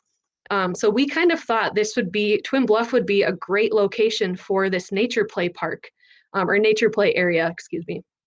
So we are proposing moving the location from the city land outside of Memorial Park to Twin Bluff School, to hopefully have this installed before the end of the school year this year, even if we can get moving on it, so that the kids have a place to play in the meantime until a more permanent and larger playground is funded and built.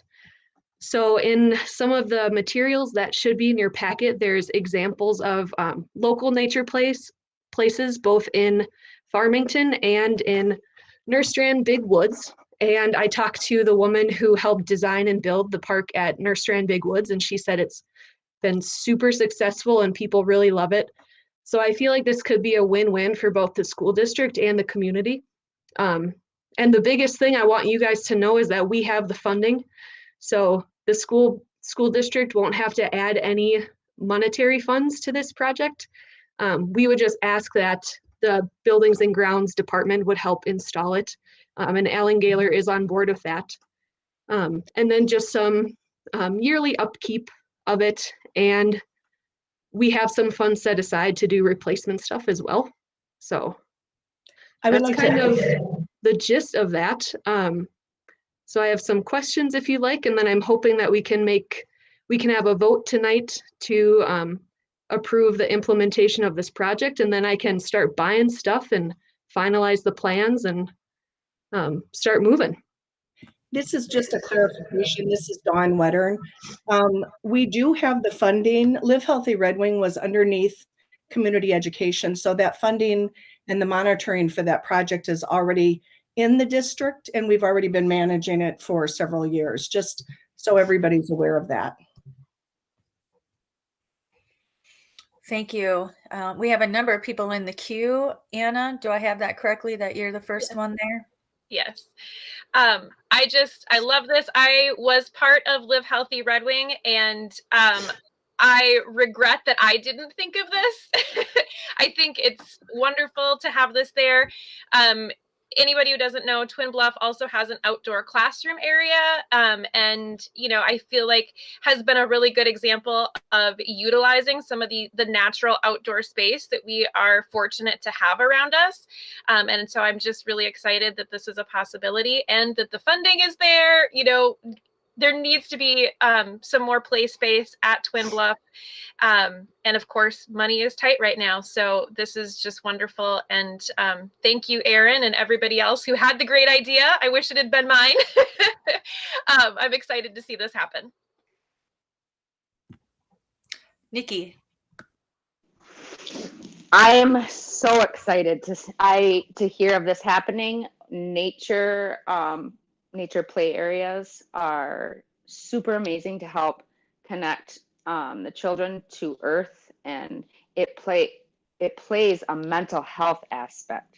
I manage my anxiety, my depression, my ADHD, my anger. I manage everything with earth and nature. So I'm so excited to hear about this. And like Anna said, and Aaron said, and Dawn said, the cost is, we're not being looked at to provide this, but yet everybody will benefit this. This is just really exciting. Thank you, Aaron, for presenting this today. This gave me a big smile. Arlen and then Holly. Yes, thank you. I just noted it appeared that if I read things right, you got a grant for $25,000 and this project's $11,848. Are you looking for more projects or ideas, or is there gonna be? So some of those funds are already spent because some of that funding did go to staff time and travel between the U of M and Red Wing. And then it also went towards payments to the resident group to kind of give them another incentive to participate. So that's where those other funds went. Thank you. I was going to give you more ideas otherwise. I wish we had more, but. How? I also want to thank you, Aaron, for bringing this to us. I know that there's been talk about it on the operations, but it's exciting to see it come to fruition. I was the first fifth grade class. I was teaching at Twin Bluff when the first fifth grade class came out there. And during that year, we decided recess was mandatory. Like fifth graders need to have recess. And so I did playground duty. I would have given anything for this to be a part of what the kids got to play with every day. It was a free for all out there, but this is just phenomenal. So I'm super excited about this. And that was 11 years ago. So 11 years, but we're getting there. All right. Any other comments or questions? I believe I'm in the queue. You are? Am I in the queue? I don't see your name there. Yep, Jim's name is next. Oh, there you are. Scroll down, Pam. Jim. All right. We'll work on it. No, just kidding. This, as you all remember, you should remember, we talked about it last Monday at the board meeting after operation. So that's a great idea. Alan has talked to, as you recall, to a group of people that are interested in looking at maintaining this after it's installed. So some group wants to volunteer time into the community there. And I think it's wonderful. I think like everybody, I think it'll be a no-brainer here. Everybody will vote for it. And since we're doing first of, Holly's was the first grade class there, 11 years ago, whatever it was. I wasn't in it, but I was a teacher.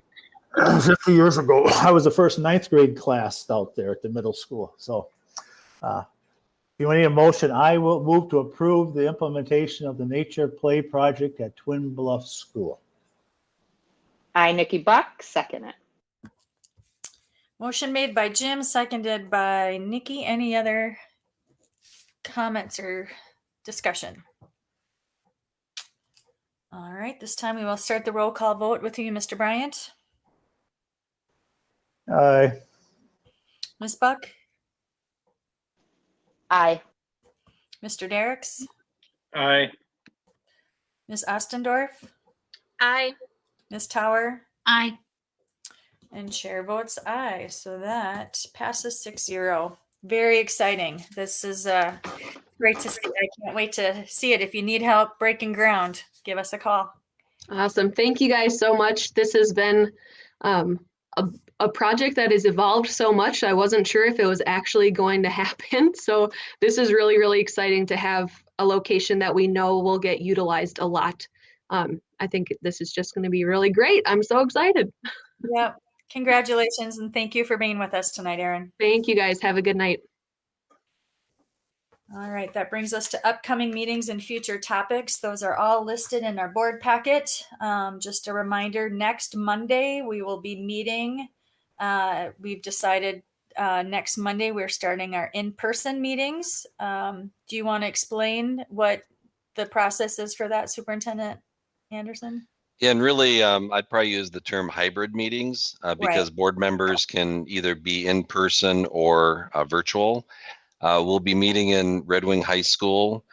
Charlie McLaughlin, our network specialist, bought a device that's going to be kind of in the middle of us so that hopefully it will catch our voices. And it will be a learning experience. It's been tested, but we'll see what happens on board meeting night. And I did say, I am telling the presenters that they have the option as well to either be in person or virtual. My guess is that most will be in person, but there are some circumstances when sometimes that's not the best option for them. We are allowing public comment, again, either in person or virtual. And but nobody else is allowed to come to the meetings in person, because it can be seen virtually. The reason for that, at least I'm assuming that's kind of why we headed that way, is that, as soon as you bring in people to the meetings, then that changes the game in terms of custodial operations, use of bathrooms, and all sorts of other issues. So that's where we are right now. And next Monday is a workshop, so that'll be a good opportunity to test out all of the equipment. I'm assuming we'll all be bringing our own computers or devices that we need. Yeah, thank you for asking that question. We will have Chromebooks here, so that you do not have to bring your own device. In some ways that might be easier because we'll be able to hook it up to our Wi-Fi more easily. However, if you want to bring your own device instead, you can. Or what you could do is use our device for the connection to the meeting, and then your own personal device to kind of take notes or to look at other documents or something like that. So, but we will have computers here, but you can bring your own. I'm just going to put it out there that I will be attending virtually. I'm having nose surgery, and so I'll be in a cast.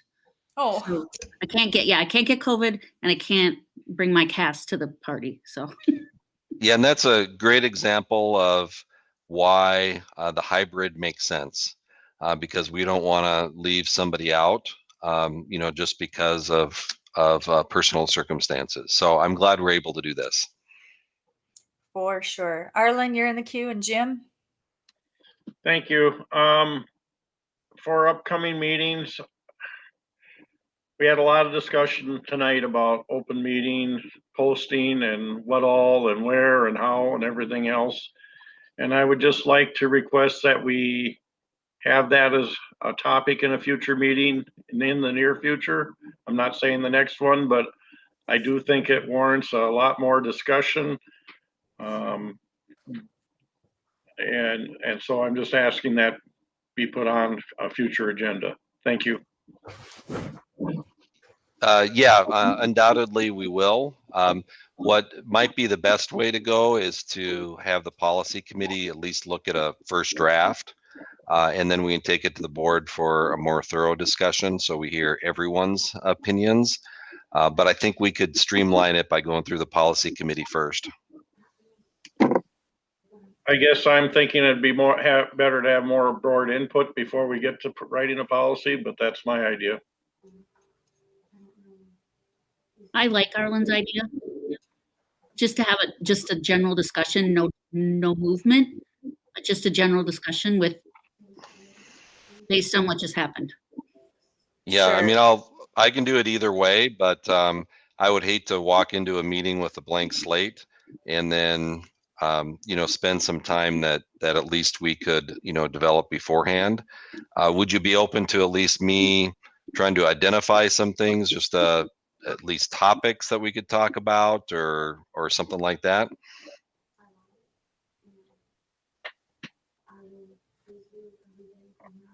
I think you're just I would be good if you put something there. I think what you really need to do is, we all need to do, is identify the issues and what we all see as issues. And if you started with that, we might see other things, and then try to talk about what the possible solutions are. And I would assume in the meantime, some of this stuff will already be in the works or implemented to hopefully correct this, so we never have posting issues like this again.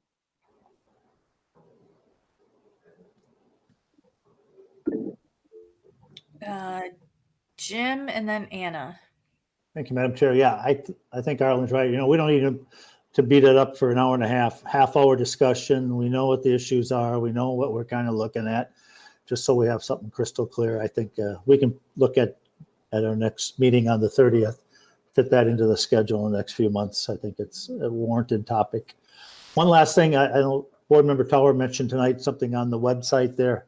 I was looking at today, and I know a lot of people have a lot going on. However, I was looking at the website. It says our enrollment is 2,781 students, and we've been talking about enrollment. I don't think that's been updated since I've been on the board, but I think we're down 200 and some students from that number. So maybe we should be having a more realistic number on our website, at least annually, I would think. Great idea, Jim. All right.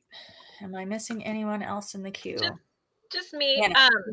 So I'm just wondering some clarification about when we want to talk about these things, because looking at the future workshop topics, next Monday looks like it's budget, which is huge, with personnel planning and an open enrollment survey, and kind of looking at our numbers.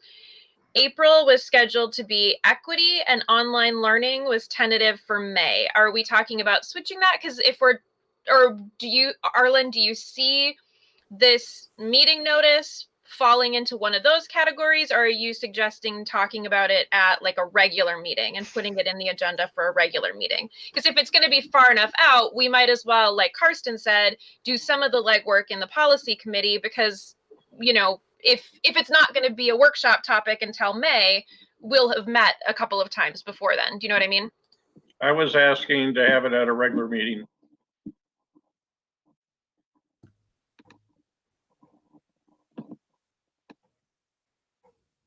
Well, we can put it on the agenda for the 5th of April or the following.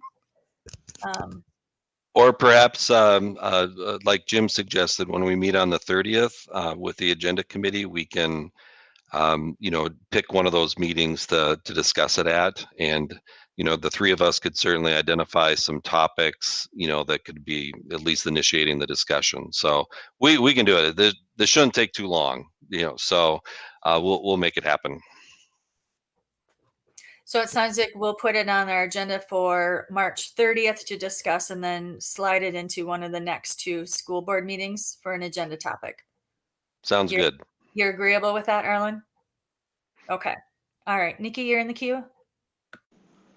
At one of those workshops, were we going to respond to the letter from the Native American Parent Committee as a group, or was there just going to be, because I thought I heard that, but then I didn't hear any mention about that in any of the workshops. So I just don't know if I'm on the right page, maybe. Yeah, we have a 60-day window to respond to the parent committee, and so we'll do that at an upcoming regular meeting. But I want to get feedback from you, Arlen, and Holly before we take it to the board. So I think we have it scheduled for April 5th, if I'm not mistaken, 5th or the 19th, but I thought it was the 5th. All right. Any other future topics or upcoming meetings? All right. Then we'll see you next Monday, 6 p.m. at the high school for those of you who will participate in person. Otherwise, we'll see you on the screen. I'm looking for a motion to adjourn. Brian, so moved. Brian, second. I'm sorry, who made the motion? I didn't. Holly, Jim, and then Jim. Holly, Jim, and then Jim. Thank you. We'll start the roll call vote for adjourning with Nikki Buck. Aye. Mr. Derricks. Aye. Miss Ostendorf. Aye. Ms. Tower. Aye. Mr. Bryant. Aye. And chair votes aye. We are adjourned at 9 p.m. Thank you, everyone. Have a great night. Thank you.